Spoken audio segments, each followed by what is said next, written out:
ಎಲ್ಲರಿಗೆ ನಮಸ್ಕಾರ. ನಾವು ಇಂದಿಗೆ ಈ ಕಂತಿನ ರಾಮಾಯಣ ಉಪನ್ಯಾಸಗಳ ಮುಗಿತಾಯಕ್ಕೆ ಬರ್ತಿದ್ದೀವಿ. ಮತ್ತೆ ಮುಂದಿನ ತಿಂಗಳಲ್ಲಿ ಅದು ತೊಡಗುತ್ತದೆ. ನಿನ್ನೆ ಉಮಾಗಂಗಾ ವೃತ್ತಾಂತವನ್ನು ಕಾಣ್ತಾ ಇದ್ವಿ.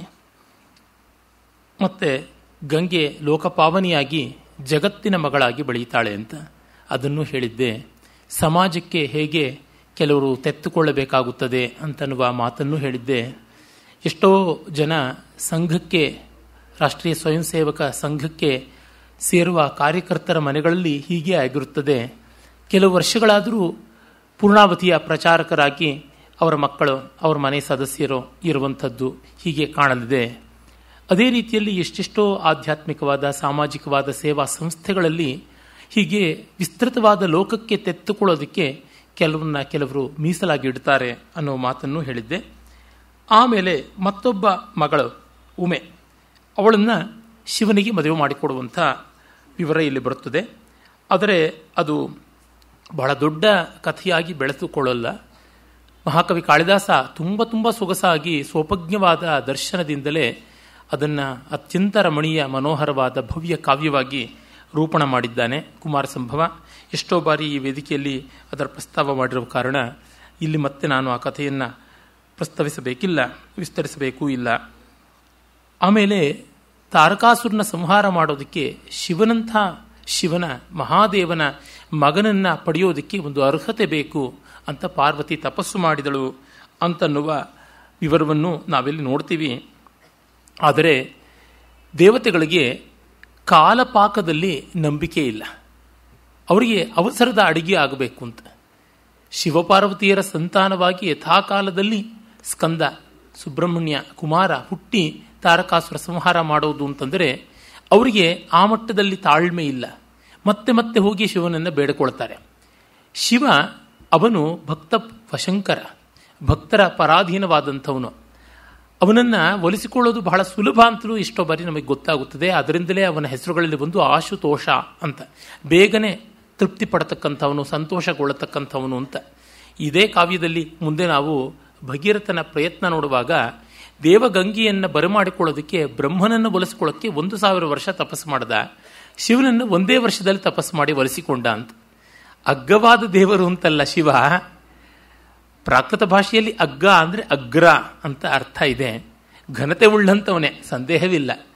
ನಮ್ಮ ತಂದೆ ತಾಯಿಗಳು ನಮ್ಮನ್ನು ಬೇಗ ಓಲೈಸ್ತಾರೆ, ನಮ್ಮ ಮೊರೆಗೆ ಬೇಗ ಬರ್ತಾರೆ ಎಂದ ಮಾತ್ರಕ್ಕೆ ಅವರು ಅಗ್ಗ ಅಂತ ಅರ್ಥವಲ್ವಲ್ಲ. ಅವರು ಸೋವಿಯವರಲ್ಲ, ಅವರು ತುಂಬ ಮಿಗಿಲಾದಂಥವರು, ಅದರೊಳಗೆ ಯಾವ ಸಂದೇಹವೂ ಇಲ್ಲ. ಆ ರೀತಿಯಲ್ಲಿ ಶಿವನದು. ಹಾಗಾಗಿ ದೇವತೆಗಳ ಮಾತಿಗೆ ಕರಗಿ ತನ್ನ ತೇಜೋಂಶವನ್ನು ಅವನು ಅಗ್ನಿಗೆ ಅರ್ಪಣೆ ಮಾಡ್ತಾನೆ. ಅದು ಸ್ಕಂದ ಅನ್ನುವ ಹೆಸರಿನಲ್ಲೇ ಜಾರಿದವನು ಅಂತ ಅರ್ಥ ಉಂಟು. ಸ್ಕಂದ ಅಂತ. ಅಗ್ನಿಗೆ ತಾಳಕ್ಕಾಗೋಲ್ಲ, ಗಂಗೆಗೆ ಎಸೆಯುತ್ತಾನೆ. ಗಂಗೆಗೆ ತಾಳಕ್ಕಾಗೋಲ್ಲ, ತನ್ನ ಪ್ರವಾಹದ ತೀರದಲ್ಲಿರ್ತಕ್ಕಂಥ ಒಂದು ಜೊಂಡಿನ ವನಕ್ಕೆ ಅವಳು ತಳ್ಳುತ್ತಾಳೆ ಅಂತ ಬರುತ್ತದೆ. ಅದೇ ಶರವಣ, ಶರಾಣಾಂ ವನಂ ಇತಿ ಶರವಣಂ ಅಂತ. ಹಾಗೆ ಸ್ಕಂದನಿಗೆ ಶರವಣ ಭವ ಅನ್ನುವ ಹೆಸರು, ದ್ವೈಮಾತುರ ಅನ್ನುವ ಹೆಸರು, ಗಂಗಾತನಯ, ಗಾಂಗೇಯ ಅನ್ನುವ ಹೆಸರು, ಅಗ್ನಿಭೂಹು, ಆಗ್ನೇಯ ಇತ್ಯಾದಿ ಎಲ್ಲ ಹೆಸರುಗಳು ಬರುತ್ತದೆ. ಇದೊಂದು ಮಹಾತತ್ವ ಸ್ವಾರಸ್ಯ ಅಲ್ಲಿದೆ. ಅದಂದರೆ ಆ ಸ್ಕಂದ ವಸ್ತುತಃ ಶಿವತತ್ವದ ಒಂದು ಮುಖವೇ ಹೌದು. ಶಿವ ಅಂದರೆ ಅಗ್ನಿ. ಅದನ್ನು ಎಷ್ಟೋ ಬಾರಿ ಇದೇ ವೇದಿಕೆಯಲ್ಲಿ ಹೇಳಿದ್ದೀನಿ. ಅಗ್ನಿಯ ಸ್ವರೂಪವೇ ಶಿವನಾದ್ದರಿಂದ ಅಗ್ನಿಭೂಹು ಅಂತನ್ನುವುದು ಆ ಅರ್ಥದಲ್ಲಿ ಇದೆ. ಶಾಂತರೂಪನಾದ ಅಗ್ನಿಯನ್ನು ಶಿವ ಅಂತ, ಉಗ್ರರೂಪನಾದ ಅಗ್ನಿಯನ್ನು ರುದ್ರ ಅಂತ ಎಲ್ಲ ಕರೆಯುವುದನ್ನು ಕಾಣ್ತೀವಿ. ಹೀಗಾಗಿ ಅಗ್ನಿ ಸ್ವರೂಪವನ್ನು ಅಲ್ಲಿ ನೋಡ್ತೀವಿ. ಅಗ್ನಿಯ ಜೊತೆಗೆ ಆಪಸ್ಸು, ನೀರು, ಅದು ಅವಿನಾಭಾವದಿಂದ ಇರತಕ್ಕಂಥದ್ದು. ಆ ಅಗ್ನಿ ಜಲಗಳು ಅಂದರೆ ವರುಣ ಮತ್ತು ಅಗ್ನಿಗಳು ನಿರಂತರವಾಗಿ ಸಾಹಚರ್ಯದಲ್ಲಿರ್ತಾರೆ. ಅಗ್ನಿಯೇ ಮಿತ್ರ ರೂಪದಲ್ಲಿ ಮಿತ್ರಾವರುಣ ಅನ್ನುವ ದೃಷ್ಟಿಯಿಂದ ಸಾಹಚರ್ಯದಲ್ಲಿರ್ತಾರೆ. ಹೀಗೆಲ್ಲ ತೋರಿಸುವಂಥದ್ದಾಗಿ ಶಿವ ದೇವಸೇನಾಪತಿಯಾದವನು, ಅವನ ಮಗನೂ ದೇವಸೇನಾಪತಿ. ಹೀಗೆ ತಂದೆ ಮಕ್ಕಳಿಗೆ ಭೇದವಿಲ್ಲ, ಆತ್ಮ ವೈ ಪುತ್ರನಾಮಾಸಿ ಅನ್ನುವ ಎಲ್ಲ ಸ್ವಾರಸ್ಯದ ವೇದದ ವಿಷಯಗಳನ್ನು ಇಲ್ಲಿ ಗಮನದಲ್ಲಿಟ್ಟುಕೊಂಡು ಹೀಗೆ ಮಾಡಿರುವಂಥದ್ದು. ಆದರೆ ಪಾರ್ವತಿಗೆ ತನ್ನ ಮಡಿಲಿನಲ್ಲಿಯೇ ಬೆಳೆಯಬೇಕಿತ್ತು ಸ್ಕಂದ, ತನ್ನ ಒಡಲಲ್ಲೇ ಅವನು ಬೆಳೆಯಬೇಕಿತ್ತು, ತನ್ನ ಗರ್ಭದಲ್ಲಿಯೇ ಜನಿಸಬೇಕಿತ್ತು ಅನ್ನುವ ಆಸೆ ಇತ್ತು. ಹಾಗೆ ನಡೆಯಲಿಲ್ಲವಾದ್ದರಿಂದ ಅವಳಿಗೆ ಆಶಾಭಂಗವಾಗಿ ಕೋಪಗೊಂಡು ದೇವತೆಗಳಿಗೆ ಸಂತಾನವಿಲ್ಲದೆ ಹೋಗಲಿ ಅಂತ ಶಾಪ ಕೊಟ್ಟಳು ಅಂತ ಉಂಟು. ದೇವತೆಗಳಿಗೆ ಮೂರೇ ಸ್ಥಿತಿ, ತ್ರಿದಶ ಅಂತ ಹೇಳ್ತಾರೆ. ಶೈಶವ, ಕೈಶೋರ, ಕೌಮಾರ ಅಂತ. ಬೇಬಿಹುಡ್, ಚೈಲ್ಡ್ಹುಡ್ ಅಂಡ್ ಅಡಾಲಸೆನ್ಸ್, ಈ ಮೂರೇ ಹಂತಗಳು ಉಂಟು ಅಂತ. ಅದರಿಂದಲೇ ದೇವತೆಗಳಿಗೆಲ್ಲ ಮೀಸೆಯೂ ಬೆಳೆಯದೇ ಇರತಕ್ಕಂತೆ ಚಿತ್ರಿಸ್ತಕ್ಕಂಥದ್ದಕ್ಕೂ ಕಾರಣವೂ ಅದೇನೆ ಅಂತ. ತ್ರಿದಶಾವಸ್ಥೆಯಲ್ಲಿ ಅವರಿರ್ತಾರೆ, ತ್ರಿದಶರು ಅಂತ ಅದಕ್ಕಾಗಿಯೇ ಬಂದದ್ದು ಅಂತ. ಅಂದರೆ ದೇವತೆಗಳ ಸಂಖ್ಯೆ ಹೆಚ್ಚು ಆಗೋಲ್ಲ, ಕಡಿಮೆಯೂ ಆಗೋಲ್ಲ, ಅದು ಇದ್ದಷ್ಟೇ ಇರುತ್ತದೆ. ಅಲ್ಲಿಂದ ಮುಂದೆ ಯಾರಿಗೂ ಸಂತಾನವಿಲ್ಲ ಅಂತ. ಹಾಗಾಗಿಯೇ ಇಂದ್ರನಿಗೆ ಮಗ ಒಬ್ಬ ಇದ್ದಾನೆ, ಜಯಂತ, ಮಗಳೊಬ್ಬಳಿದ್ದಾಳೆ, ಜಯಂತಿ. ಆದರೆ ಅವರಿಗೆ ಮಕ್ಕಳು ಅದು ಇಲ್ಲ. ಈ ರೀತಿಯಾಗಿ ಅಲ್ಲಿಗೆ ನಿಂತು ಹೋಗ್ತಕ್ಕಂಥದ್ದು, ಮುಂದೆ ಬೆಳೆಯತಕ್ಕಂಥದ್ದಲ್ಲ ಅಂತ. ಅಗ್ನಿಗೆ ಸಂತಾನ ಇಲ್ಲ, ವಾಯುವಿಗೆ ಆಂಜನೇಯ ಇತ್ಯಾದಿಯಾಗಿ ಬೇರೊಂದು ಬಗೆಯಲ್ಲಿ ದೇವಲೋಕದಲ್ಲಿಯೇ ಸದಾ ಇರುವ ಸಂತಾನವಾಗಿ ಬಂದದ್ದಲ್ಲ. ಯಮನಿಗೆ ಸಂತಾನವಿಲ್ಲ ಅಂತ, ಅಶ್ವಿನಿ ದೇವತೆಗಳಿಗೆ ಸಂತಾನವಿಲ್ಲ. ಹೀಗೆ ಈ ರೀತಿಯಾಗಿ ದೇವತೆಗಳು ಅವರು ಸ್ಥಿರವಾಗಿ ಇರ್ತಾರೆ. ಅವರ ಸಂಖ್ಯೆ ಮೇಲೆ ಕೀಳು ಆಗತಕ್ಕಂಥದ್ದಲ್ಲವೇ ಅಲ್ಲ. ಅದಕ್ಕೊಂದು ವ್ಯವಸ್ಥೆಯನ್ನು, ನೈಯತ್ಯವನ್ನು ಕಲ್ಪಿಸಬೇಕು ಅನ್ನೋ ದೃಷ್ಟಿಯಿಂದಲೂ ಈ ಶಾಪ ಸ್ಥಿರವಾದದ್ದು ಅಂತ ಆಗುತ್ತದೆ. ಆಮೇಲೆ ಈ ಕಥೆಯ ಮುಂದುವರಿಕೆ 37ನೇ ಸರ್ಗದಲ್ಲಿಯೇ ಬರುತ್ತದೆ. ಆ ಶಿವ ತೇಜಸ್ಸಿನ ಬೇರೆ ಬೇರೆ ಅಂಶಗಳೇ ಬಗೆ ಬಗೆಯ ಲೋಹಗಳಾದವು ಅಂತ. ಮಿಥಂತಿವಲ್ಲ, ಈ ಪುರಾಣ ಕಥೆಗೆ ಅದರದೇ ಆದ ಸ್ವಾರಸ್ಯ ಉಂಟು, ಅದರದೇ ಆದ ಮಹತ್ವ ಉಂಟು. ಆ ಮಹತ್ವವನ್ನು ಕಂಡಾಗ ನಮಗೆ ಗೊತ್ತಾಗುತ್ತದೆ, ಲೋಕದ ಪ್ರತಿಯೊಂದು ವೃತ್ತಾಂತವನ್ನು, ಪ್ರತಿಯೊಂದು ಭೌತಿಕವಾದ ವ್ಯವಸ್ಥೆಯನ್ನು ಅಲೌಕಿಕವಾಗಿ ಕಾಣತಕ್ಕಂಥದ್ದು. ಆ ಕಲ್ಪನೆಯೇ ಒಂದು ಸ್ವಾರಸ್ಯ, ಅದೊಂದು ಸೊಗಸು. ಆಂಧ್ರ ಪ್ರದೇಶದಲ್ಲಿ ಒಂದು ಕಲ್ಪನೆ ಉಂಟು, ಅದು ಕರ್ನಾಟಕದಲ್ಲಿ ನಾನು ಕೇಳಿದಂತೆ ಇಲ್ಲ. ಮಳೆಗಾಲದಲ್ಲಿ ಪ್ರಥಮ ಮೇಘಗಳ ಆಗಮದಲ್ಲಿ ಗುಡುಗು ಆಗ್ತಾ ಇದ್ದಾಗ ಅರ್ಜುನ ತನ್ನ ರಥವನ್ನು ತೆಗೆದುಕೊಂಡು ಹೊರಕ್ಕೆ ಬರ್ತಾ ಇದ್ದಾನೆ ಅಂತಕ್ಕಂಥದ್ದು. ಅಂದರೆ ಗುಡುಗದಾಗ ಅರ್ಜುನನ ರಥ ಸಂಚಾರವಾಗ್ತಾ ಇದೆ ಬಾನಿನಲ್ಲಿ ಅಂತಕ್ಕಂಥ ಒಂದು ನಂಬಿಕೆ. ಅಲ್ಲಿಂದ ಮೊದಲುಗೊಂಡು ಯಾವುದೋ ಒಂದು ವಸ್ತು ಕಳೆದೋದ್ರೆ ಕಾರ್ತವೀರ್ಯಾರ್ಜುನನ ಸ್ಮರಣೆ ಮಾಡಿಕೊಂಡ್ರೆ ಆ ವಸ್ತು ಸಿಗುತ್ತದೆ ಅಂತ ಕನ್ನಡ ನಾಡಿನಲ್ಲೆಲ್ಲ ನಂಬಿಕೆ ಇರತಕ್ಕಂಥದ್ದು. ಆಂಧ್ರದಲ್ಲಿ ಇಲ್ಲ ಆ ರೀತಿಯಾದ ನಂಬಿಕೆ. ಹೀಗೆ ಒಂದೊಂದು ಪ್ರಾಂತಕ್ಕೆ ಒಂದೊಂದು ಬಗೆಯ ನಂಬಿಕೆಗಳು ಉಂಟು. ಅವೆಲ್ಲ ಪುರಾಣ ಐತಿಹ್ಯಗಳಿಂದ ಕೂಡಿರುವಂಥದ್ದು. ಅದಕ್ಕೆ ತನ್ನದೇ ಆದ ಒಂದು ಜಾನಪದೀಯ ಸಾಮುದಾಯಿಕವಾದ ಸ್ವಾರಸ್ಯ ಇರುತ್ತದೆ. ಅದರೊಳಗೆ ಪರಮಾರ್ಥ ಇಲ್ಲ, ಆದರೆ ಸ್ವಾರಸ್ಯ ಇರುತ್ತದೆ.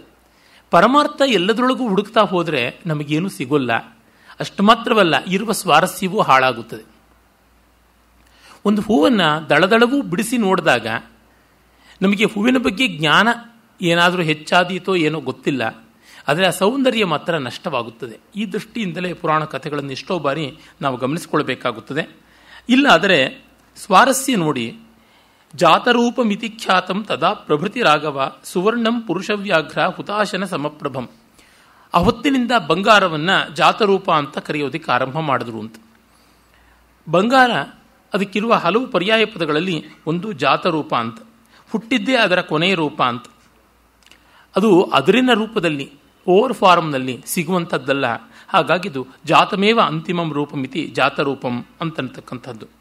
ಮತ್ತು ಅದೇ ರೀತಿಯಲ್ಲಿ ಅದನ್ನು ಬೇರೆ ಬೇರೆ ಹೆಸರುಗಳಿಂದ ಕೂಡ ಕರೀತಾರೆ. ಹಾಗೆ ಒಂದೊಂದು ಹೆಸರಿಗೂ ಒಂದೊಂದು ಸ್ವಾರಸ್ಯ ಇರುತ್ತದೆ. ಉದಾಹರಣೆಗೆ ಅಲ್ಲಿ ಆ ಬಂಗಾರವನ್ನು ನಾವು ಗಾಂಗೇಯ, ಜಾಂಬೂನದ, ಹಾಟಕ, ರುಕ್ಮ ಅಂತೆಲ್ಲ ಕರೀತಾರೆ. ಕೋಶಗಳಲ್ಲಿ ಪ್ರಸಿದ್ಧವಾದದ್ದು. ಒಂದೊಂದು ಹೆಸರಿಗೂ ಒಂದೊಂದು ನಿರ್ವಚನ ಉಂಟು. ಅದು ಶಿವನ ತೇಜೋಂಶದಂತೆಯೇ ಅಪ್ರತಿಮವಾದದ್ದು, ದೇದೀಪ್ಯವಾದದ್ದು ಅನ್ನುವ ಕಲ್ಪನೆಗಳಲ್ಲಿ ಬಂದಂಥದ್ದಷ್ಟೇ. ಆಗ ಕೃತಿಕಾದೇವಿಯರು ಅವರು ಸಪ್ತರ್ಷಿಗಳ ಪತ್ನಿಯರು. ಸಪ್ತರ್ಷಿಗಳ ಪೈಕಿ ವಸಿಷ್ಠ ಬಿಟ್ಟು ಇನ್ನು ಮಿಕ್ಕ 6 ಋಷಿಗಳ ಪತ್ನಿಯರು ಕೃತಿಕಾ ನಕ್ಷತ್ರ ಸ್ವರೂಪಿಣಿಯರು ಅಂತ ಸಪ್ತರ್ಷಿ ಮಂಡಲಕ್ಕೆ ಎದುರಾಗಿ ಕಾಣತಕ್ಕಂಥದ್ದಾಗಿದೆ. ಅದು ಈ 2 ತ್ರಿಕೋಣಗಳನ್ನು ಅಧೋಮುಖವಾಗಿ ಊರ್ಧ್ವಮುಖವಾಗಿ ಜೋಡಿಸಿದರೆ ಹೇಗೋ ಆಗಿರುತ್ತದೆ. ಷಟ್ಕೋನ ಮಂಡಲ. ಇತ್ತ ಕಡೆ ಸಪ್ತರ್ಷಿ ಮಂಡಲ ಬಾಲಂಗುಚ್ಚಿ ಇರತಕ್ಕಂಥ ಗಾಳಿಪಟದಂತೆ ಕಾಣಿಸಿಕೊಂಡ್ರೆ ಒಂದು ಜಿಗ್ಜಾಕ್ ಲೈನ್ ಆ ರೀತಿಯಾಗಿದ್ದರೆ ಇದು ಹಾಗೆ ಷಟ್ಕೋನ ಮಂಡಲವಾಗಿ ಕಾಣಿಸುತ್ತದೆ. ಸಪ್ತರ್ಷಿಗಳಿಗೆ ಹೆಂಡತಿಯರು ಎದುರಿಗೆ ಇರ್ತಾರೆ. ಅರುಂಧತಿ ಮಾತ್ರ ವಸಿಷ್ಠರ ಜೊತೆ ಇರ್ತಾಳೆ ಅಂತ ಅರುಂಧತಿ ನಕ್ಷತ್ರ. ಅದು ಏನು ಅಂತಂದರೆ ಪ್ರಾಚೀನ ಕಾಲದಲ್ಲಿ ಮಾನವ ಗಮನಿಸಿಕೊಂಡು ನಕ್ಷತ್ರಗಳನ್ನು ಹೊಂದಿಸಿ ಮಾಡಿರುವಂಥ ವ್ಯವಸ್ಥೆ ಇದು. ಅಲ್ಲಿ ಒಂದು ಸ್ವಾರಸ್ಯ. ಹಿಂದೊಮ್ಮೆ ಅಗ್ನಿಗೆ ಸಪ್ತರ್ಷಿಗಳ ಯಾಗದಲ್ಲಿ ಋಷಿಪತ್ನಿಯರನ್ನು ನೋಡಿ ಮೋಹ ಉಂಟಾಯಿತು. ಆಗ ಅವನ ಪತ್ನಿ ಸ್ವಾಹಾದೇವಿ ಅವಳು ಎಲ್ಲ ಋಷಿಪತ್ನಿಯರ ರೂಪವನ್ನು ತಾಳಿ ಅಗ್ನಿಯನ್ನು ತಣಿಸ್ತಾಳೆ. ಆದರೆ ಅವಳಿಗೆ ವಸಿಷ್ಠ ಪತ್ನಿಯಾದ ಅರುಂಧತಿಯ ರೂಪವನ್ನು ಮಾತ್ರ ತಾಳುವುದಕ್ಕಾಗಲಿಲ್ಲ. ಆದರೆ ಇದರಿಂದ ಲೋಕಾಪವಾದ ಈ 6 ಜನ ಹೆಣ್ಣು ಮಕ್ಕಳಿಗೆ ಬಂತು. ಹಾಗಾಗಿ ಅವರುಗಳು ಮಿಕ್ಕ 6 ಜನ ತಮ್ಮ ಪತ್ನಿಯರಿಗೆ ಲೋಕಾಪವಾದ ಬಂತು ಅಂತ ಪರಿತ್ಯಾಗ ಮಾಡಿದ್ರು. ಅವರು ಪ್ರತ್ಯೇಕವಾಗಿ ಇನ್ನೊಂದು ಮಂಡಲದಲ್ಲಿ ನಿಂತರು. ಇವಳೊಬ್ಬಳು ಮಾತ್ರ ಅರುಂಧತಿ ವಸಿಷ್ಠನ ಪಕ್ಕ ನಿಂತಳು ಅಂತ ಒಂದು ಕಥೆ. ಅಲ್ಲಿಯ ಆಕಾಶಕಾಯಗಳ ಸ್ವಾರಸ್ಯದಿಂದ ಈ ಕಥೆ ಬಂದಿರುವಂಥದ್ದು. ಈ ಕಥೆಗೆ ತನ್ನದೇ ಆದ ರುಚಿಯೂ ಉಂಟು. ಮತ್ತು ಅವರು ತಮ್ಮನ್ನು ಉದ್ಧರಿಸ್ತಕ್ಕಂಥವನು ಸ್ಕಂದಾನೆ ಅಂತ ಭಾವಿಸಿ ಅವನನ್ನು ತಾವು ಸಂತಾನ ಅಂತ ಸ್ವೀಕರಿಸಿದ್ರು. ಅವನು 6 ಮುಖಗಳಿಂದ ಕೂಡಿದ್ದ. ಹಾಗಾಗಿ 6 ಜನರು ತಾಯಂದಿರಾಗಿ ಬಂದು ಎದೆಹಾಲು ಕೊಟ್ಟು ಆತನನ್ನು ಬೆಳೆಸಿದ್ರು ಅಂತೆಲ್ಲ ಕಥೆ ಬರ್ತದೆ. ಇದು ವಾಲ್ಮೀಕಿ ರಾಮಾಯಣದಲ್ಲಿ ಇಲ್ಲ. ಆದರೆ ಕೃತ್ತಿಕೇಯರು ಬಂದು ಕಾರ್ತಿಕೇಯನ ಅಂತ ಅನಿಸಿಕೊಂಡಿದ್ದಕ್ಕೆ ಅದು ಕಾರಣ ಅಂತ ಬರುತ್ತದೆ. ಯಾಕೆಂದರೆ ಕ್ಷೀರ ಸಂಭವನಾರ್ಥಾಯ ಕೃತ್ತಿಕಾ ಸಮಯೋಜಯನ್ ತಾಕ್ಷೀರ ಜಾತಮಾತ್ರಸ್ಯ ಕೃತ್ವ ಸಮಯಮುತ್ತಮಂ ದದುಃ ಪುತ್ರೋಯಮಸ್ಮಾಕಂ ಸರ್ವಾಸಾಮಿತಿ ನಿಶ್ಚಿತಾಃ ತತಸ್ತು ದೇವತಾಃ ಸರ್ವಾಃ ಕಾರ್ತಿಕೇಯ ಇತಿ ಬ್ರುವನ್. ಈ ರೀತಿಯಾಗಿ ಕಾರ್ತಿಕೇಯ ಅನ್ನುವ ಹೆಸರು ಬಂದದ್ದಕ್ಕೆ ಕಾರಣವನ್ನು ಹೇಳ್ತಾರೆ. ಅಂದರೆ ನಕ್ಷತ್ರ ಮಂಡಲಗಳಲ್ಲಿ ಆಕಾಶ ಕಾಯಗಳಲ್ಲಿ ಇರುವ ರಚನಾ ವಿಶೇಷಗಳನ್ನು ಕಂಡು ಅದನ್ನು ಪುರಾಣ ಕಲ್ಪನೆಗಳಾಗಿ ಬೆಳೆಸಿರ್ತಕ್ಕಂಥದ್ದು. ಯಾವ ಸಮಾಜದಲ್ಲೂ ನಾವಿದನ್ನು ನೋಡ್ತೀವಿ. ಈ ಕಥೆಗಳನ್ನು ನಾವು ಕಥೆಯಾಗಿ ಸ್ವಾರಸ್ಯವಾಗಿ ಸ್ವೀಕರಿಸದೆ ಅದಕ್ಕೆ ಯಾವುದೋ ವಾಸ್ತವವನ್ನು ಹುಡುಕ್ತಾ ಹೋದರೆ ನಮಗೆ ನಿರಾಶೆ ಮಾತ್ರವಲ್ಲ, ಗೊಂದಲ ಮಾತ್ರವಲ್ಲ, ಸಂತೋಷ ನಾಶವೂ ಆಗುತ್ತದೆ. ಹಾಗಾಗಿ ಅವುಗಳನ್ನು ಅದೇ ರೀತಿಯಾಗಿ ಗಮನಿಸಿಕೊಳ್ಳಬೇಕು. ಮುಂದೆ ನಾವು ನೋಡುವಂಥದ್ದು ರಾಮನನ್ನು ಗಂಗಾವತರಣದ ಕಥೆ ಹೇಳ್ತಾ ಮುಂದೆ ಕರ್ಕೊಂಡು ಹೋಗ್ತಾನೆ ವಿಶ್ವಾಮಿತ್ರ. ಹಿಂದೆಯೇ ಆರಂಭ ಮಾಡಿದ್ದೆ, ಗಂಗೆ ಹಿಮಾಲಯದ ಜ್ಯೇಷ್ಠ ಪುತ್ರಿ ಅಂತ ಆ ಕಥೆಯೇ ಮುಂದುವರಿಯುತ್ತದೆ. ಆಗ ಭೂಮಿಗೆ ಅವಳು ಹೇಗೆ ಬಂದಳು ಅಂತನ್ನುವ ವಿಷಯವನ್ನು ತೆಗೆದುಕೊಳ್ತಾರೆ. ಗಂಗೆ ತ್ರಿಪದಗೆ ಸ್ವರ್ಗದಲ್ಲಿ ಇದ್ದವಳು. ಅಲ್ಲಿ ಸ್ವರ್ಣದಿ ಸುರದೀರ್ಘಿಕಾ ಅಂತೆಲ್ಲ ಅಮರಕೋಶದಲ್ಲಿ ಬರುತ್ತದೆ. ಭೂತಳಕ್ಕೆ ಇಳಿದದ್ದು ಹೇಗೆ ಅನ್ನುವುದಕ್ಕೆ ಗಂಗಾವತರಣದ ಪ್ರಸಿದ್ಧ ಕಥೆ. ಅದು ರಾಮವಂಶಕ್ಕೆ ಸಂಬಂಧಪಟ್ಟದ್ದು. ಹಿಂದೊಮ್ಮೆ ಸಗರ ಅನ್ನುವ ಮಹಾರಾಜ ಇದ್ದ. ಅವನು ಸಗರ ಅನ್ನುವ ಹೆಸರು ಬರೋದಕ್ಕೆ ಕಾರಣ ಏನು ಅಂತ ಶಿವಪುರಾಣದಲ್ಲಿ ಒಂದು ಕಡೆ ಬರುತ್ತದೆ. ಆತನ ತಾಯಿಯ ಸವತಿಯರು ಇವಳೊಬ್ಬಳಿಗೆ ಸಂತಾನ ಆದರೆ ನಮ್ಮನ್ನು ಉಪೇಕ್ಷೆ ಮಾಡಿಯಾನು ಗಂಡ ಅಂತ ಭಾವಿಸಿ ಅವಳಿಗೆ ವಿಷ ಹಾಕ್ತಾರೆ. ಆದರೆ ಆ ವಿಷವನ್ನು ಮಗು ಜೀರ್ಣಿಸಿಕೊಂಡು ಬದುಕಿ ಬರುತ್ತದೆ. ಗರ್ಭಿಣಿಯಾದವಳಿಗೆ ವಿಷ ಹಾಕ್ತಾರೆ, ಆದರೆ ವಿಷ ಅವಳಿಗೇನೂ ಮಾಡೋಲ್ಲ. ಆ ಮಗು ಆ ವಿಷವನ್ನು ಜೀರ್ಣಿಸಿಕೊಂಡು ಒಂದಿಷ್ಟು ವಿಷದ ಪಾಲನ್ನು ಉಳಿಸಿಕೊಂಡು ಬರುತ್ತದೆ. ಆದರೆ ಅದಕ್ಕೆ ಯಾವ ತೊಂದರೆಯೂ ಆಗೋಲ್ಲ. ಅದರಿಂದ ಗರೇಣ ಸಹಿತ ಸಮಾಗತಃ ಸಮಾಯಯು ತತ್ಸಮಾನ ಅವನಿಗೆ ಸಗರ ಅಂತ ಹೆಸರು ಬಂದದ್ದು ಅಂತ. ಸಂಸ್ಕೃತದಲ್ಲಿ ಗರ ಅಂದರೆ ಗರಳ ಅಂತಂದ್ರು ವಿಷ ಅಂತ ಅರ್ಥ ಉಂಟಲ್ಲ. ಆ ಸಗರನಿಗೆ 2 ಪತ್ನಿಯರು. ಒಬ್ಬಳು ಕೇಶಿನಿ ಅಂತ ಜ್ಯೇಷ್ಠ ಪತ್ನಿ. ಅವಳು ಬಹಳ ಪ್ರಸಿದ್ಧನಾದಂಥ ಮಹಾನುಭಾವನಾದ ಕಶ್ಯಪನ ಮಗಳು, ವಿದರ್ಭರಾಜನ ಮಗಳು. 2ನೇವಳು ಸುಮತಿ, ಅವಳು ಕಶ್ಯಪ ಪ್ರಜಾಪತಿಯ ಮಗಳು. ಕಶ್ಯಪನಿಗೆ ಅರಿಷ್ಟನೇಮಿ ಎನ್ನುವ ಮತ್ತೊಂದು ಹೆಸರಿತ್ತು ಅಂತಲೂ ಗೊತ್ತಾಗುತ್ತದೆ. ಜೈನ ಪುರಾಣಗಳಲ್ಲಿ ಕೂಡ ನೇಮಿನಾಥನಿಗೆ ಅರಿಷ್ಟನೇಮಿ ಎನ್ನುವ ಹೆಸರಿತ್ತು ಅಂತ. ಆತ ಕೃಷ್ಣನ ಬಂಧುವಾಗಿದ್ದ, ಕೃಷ್ಣನ ಕಸಿನ್ ಅಂತ ಹೇಳಬಹುದಾದದ್ದು. ಅವರೆಲ್ಲ ಸೋದರತ್ತೆ ಸೋದರ ಮಾವನ ಮಕ್ಕಳು ಅಂತ ಕೂಡ ಗೊತ್ತಾಗುತ್ತದೆ. ನೇಮಿನಾಥ ಪುರಾಣ, ಅರ್ಧನೇಮಿ ಪುರಾಣ, ಈ ತರಹ ಬೇರೆ ಬೇರೆ ಪುರಾಣಗಳು ಜೈನ ಕಾವ್ಯಗಳು ಉಂಟು. ಇವರೆಲ್ಲ ತೆಗೆದುಕೊಂಡಿದ್ದು ಸನಾತನ ಧರ್ಮದಿಂದಲೇ, ಅದರೊಳಗೆ ಯಾವ ಸಂದೇಹವೂ ಕಾಣಿಸುವಂಥದ್ದಲ್ಲ. ಇರಲಿ, ಸುಮತಿ ಅವಳು ಅರಿಷ್ಟನೇಮಿಯ ಅಂದರೆ ಕಶ್ಯಪನ ಮಗಳು. ಕೇಶಿನಿ ವಿದರ್ಭರಾಜನ ಮಗಳಾಗಿ ಇಬ್ಬರೂ ಕೂಡ ಸಾಧ್ವೀರಾಗಿದ್ದರು. ಆಗ ಮಕ್ಕಳಿಲ್ಲ ಅಂತ ಹೇಳಿ 3 ತಪಸ್ಸು ಮಾಡಿದರು. ಭೃಗು ಪ್ರಸ್ರವಣ ಅಂತ. ಅಂದರೆ ಎಲ್ಲಿ ಹಿಮಾಲಯ ಪ್ರಾಂತದಲ್ಲಿ ಭೃಗುಗಳು ಓಡಾಡ್ತಾ ಇದ್ರು ಅಲ್ಲಿಂದ ಉಕ್ಕಿ ಬರ್ತಾ ಇದ್ದಂಥ ಒಂದು ತೊರೆ, ಅದು ಇರುವ ಜಾಗದಲ್ಲಿ ತಪಸ್ಸು ಮಾಡಿದರು. ಆಗ ತಪಸ್ಸಿಗೆ ಬ್ರಹ್ಮ ತುಂಬ ಸಂತೋಷಪಟ್ಟ. ಮತ್ತು ಬ್ರಹ್ಮ ಮಾನಸ ಪುತ್ರನಾದ ಭೃಗುವೇ ಸಾಕ್ಷಾತ್ಕಾರಗೊಂಡ. ಭೃಗು ನಮಗೆ ಗೊತ್ತಿರುವಂತೆ 9 ಜನ ಪ್ರಜಾಪತಿಗಳಲ್ಲಿ ಅಗ್ರಗಣ್ಯನಾದಂಥವನು. ಮತ್ತು ಅಥರ್ವಾಂಗಿರೋ ವೇದದ ಅಧಿಷ್ಠಾತ್ರ ಕೂಡ ಅಂತ ಹೇಳ್ತಾರೆ. ನಮ್ಮ ಯಾವುದೇ ಒಂದು ಬಯಕೆಗಳು, ಈ ಥರದ್ದು ಲೌಕಿಕವಾದ ಆಸೆ ಆಕಾಂಕ್ಷೆಗಳಿಗೆ ಭಾರ್ಗವರ ಅನುಗ್ರಹ ಬೇಕು ಅಂತ ಹೇಳ್ತಾರೆ.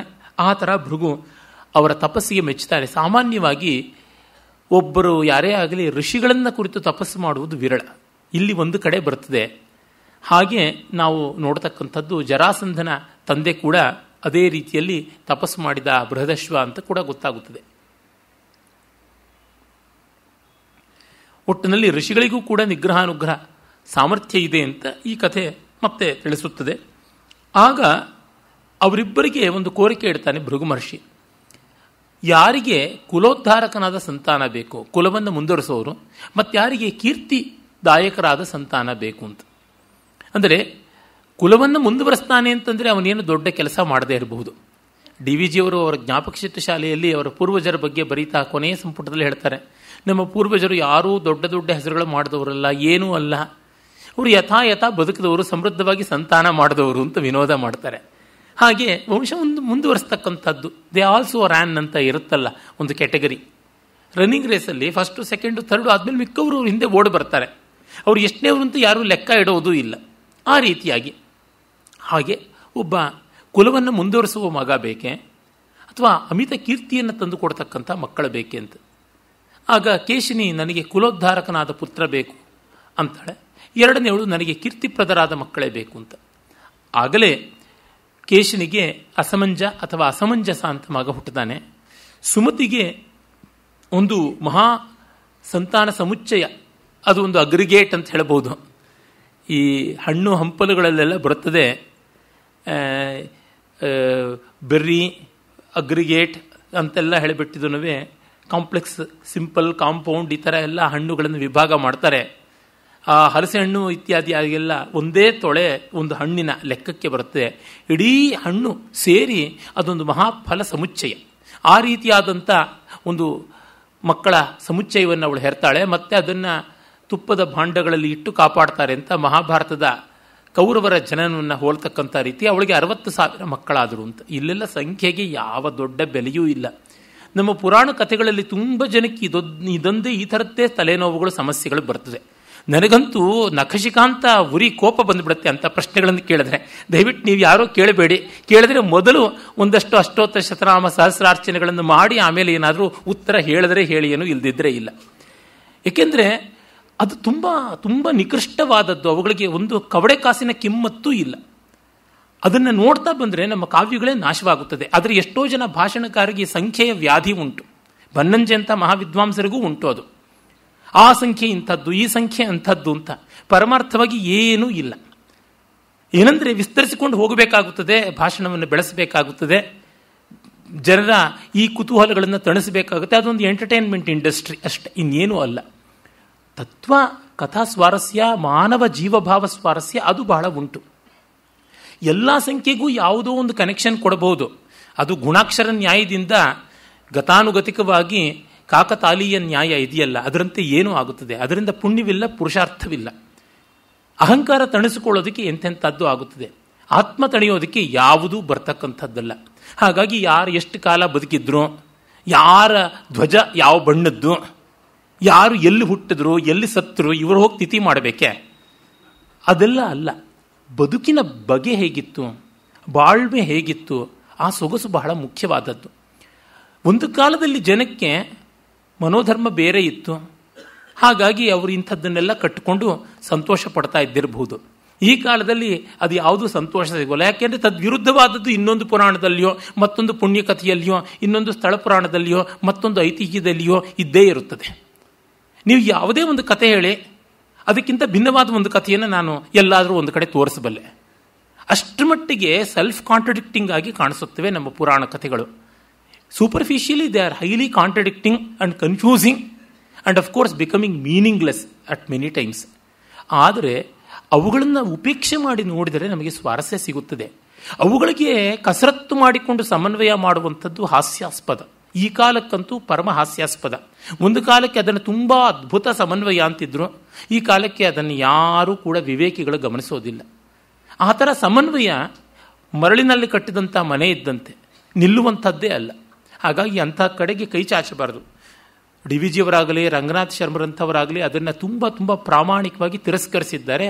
ಅದು ಬಹಳ ಯುಕ್ತವಾದದ್ದು ಅಂತ ನನಗನ್ನಿಸುತ್ತದೆ.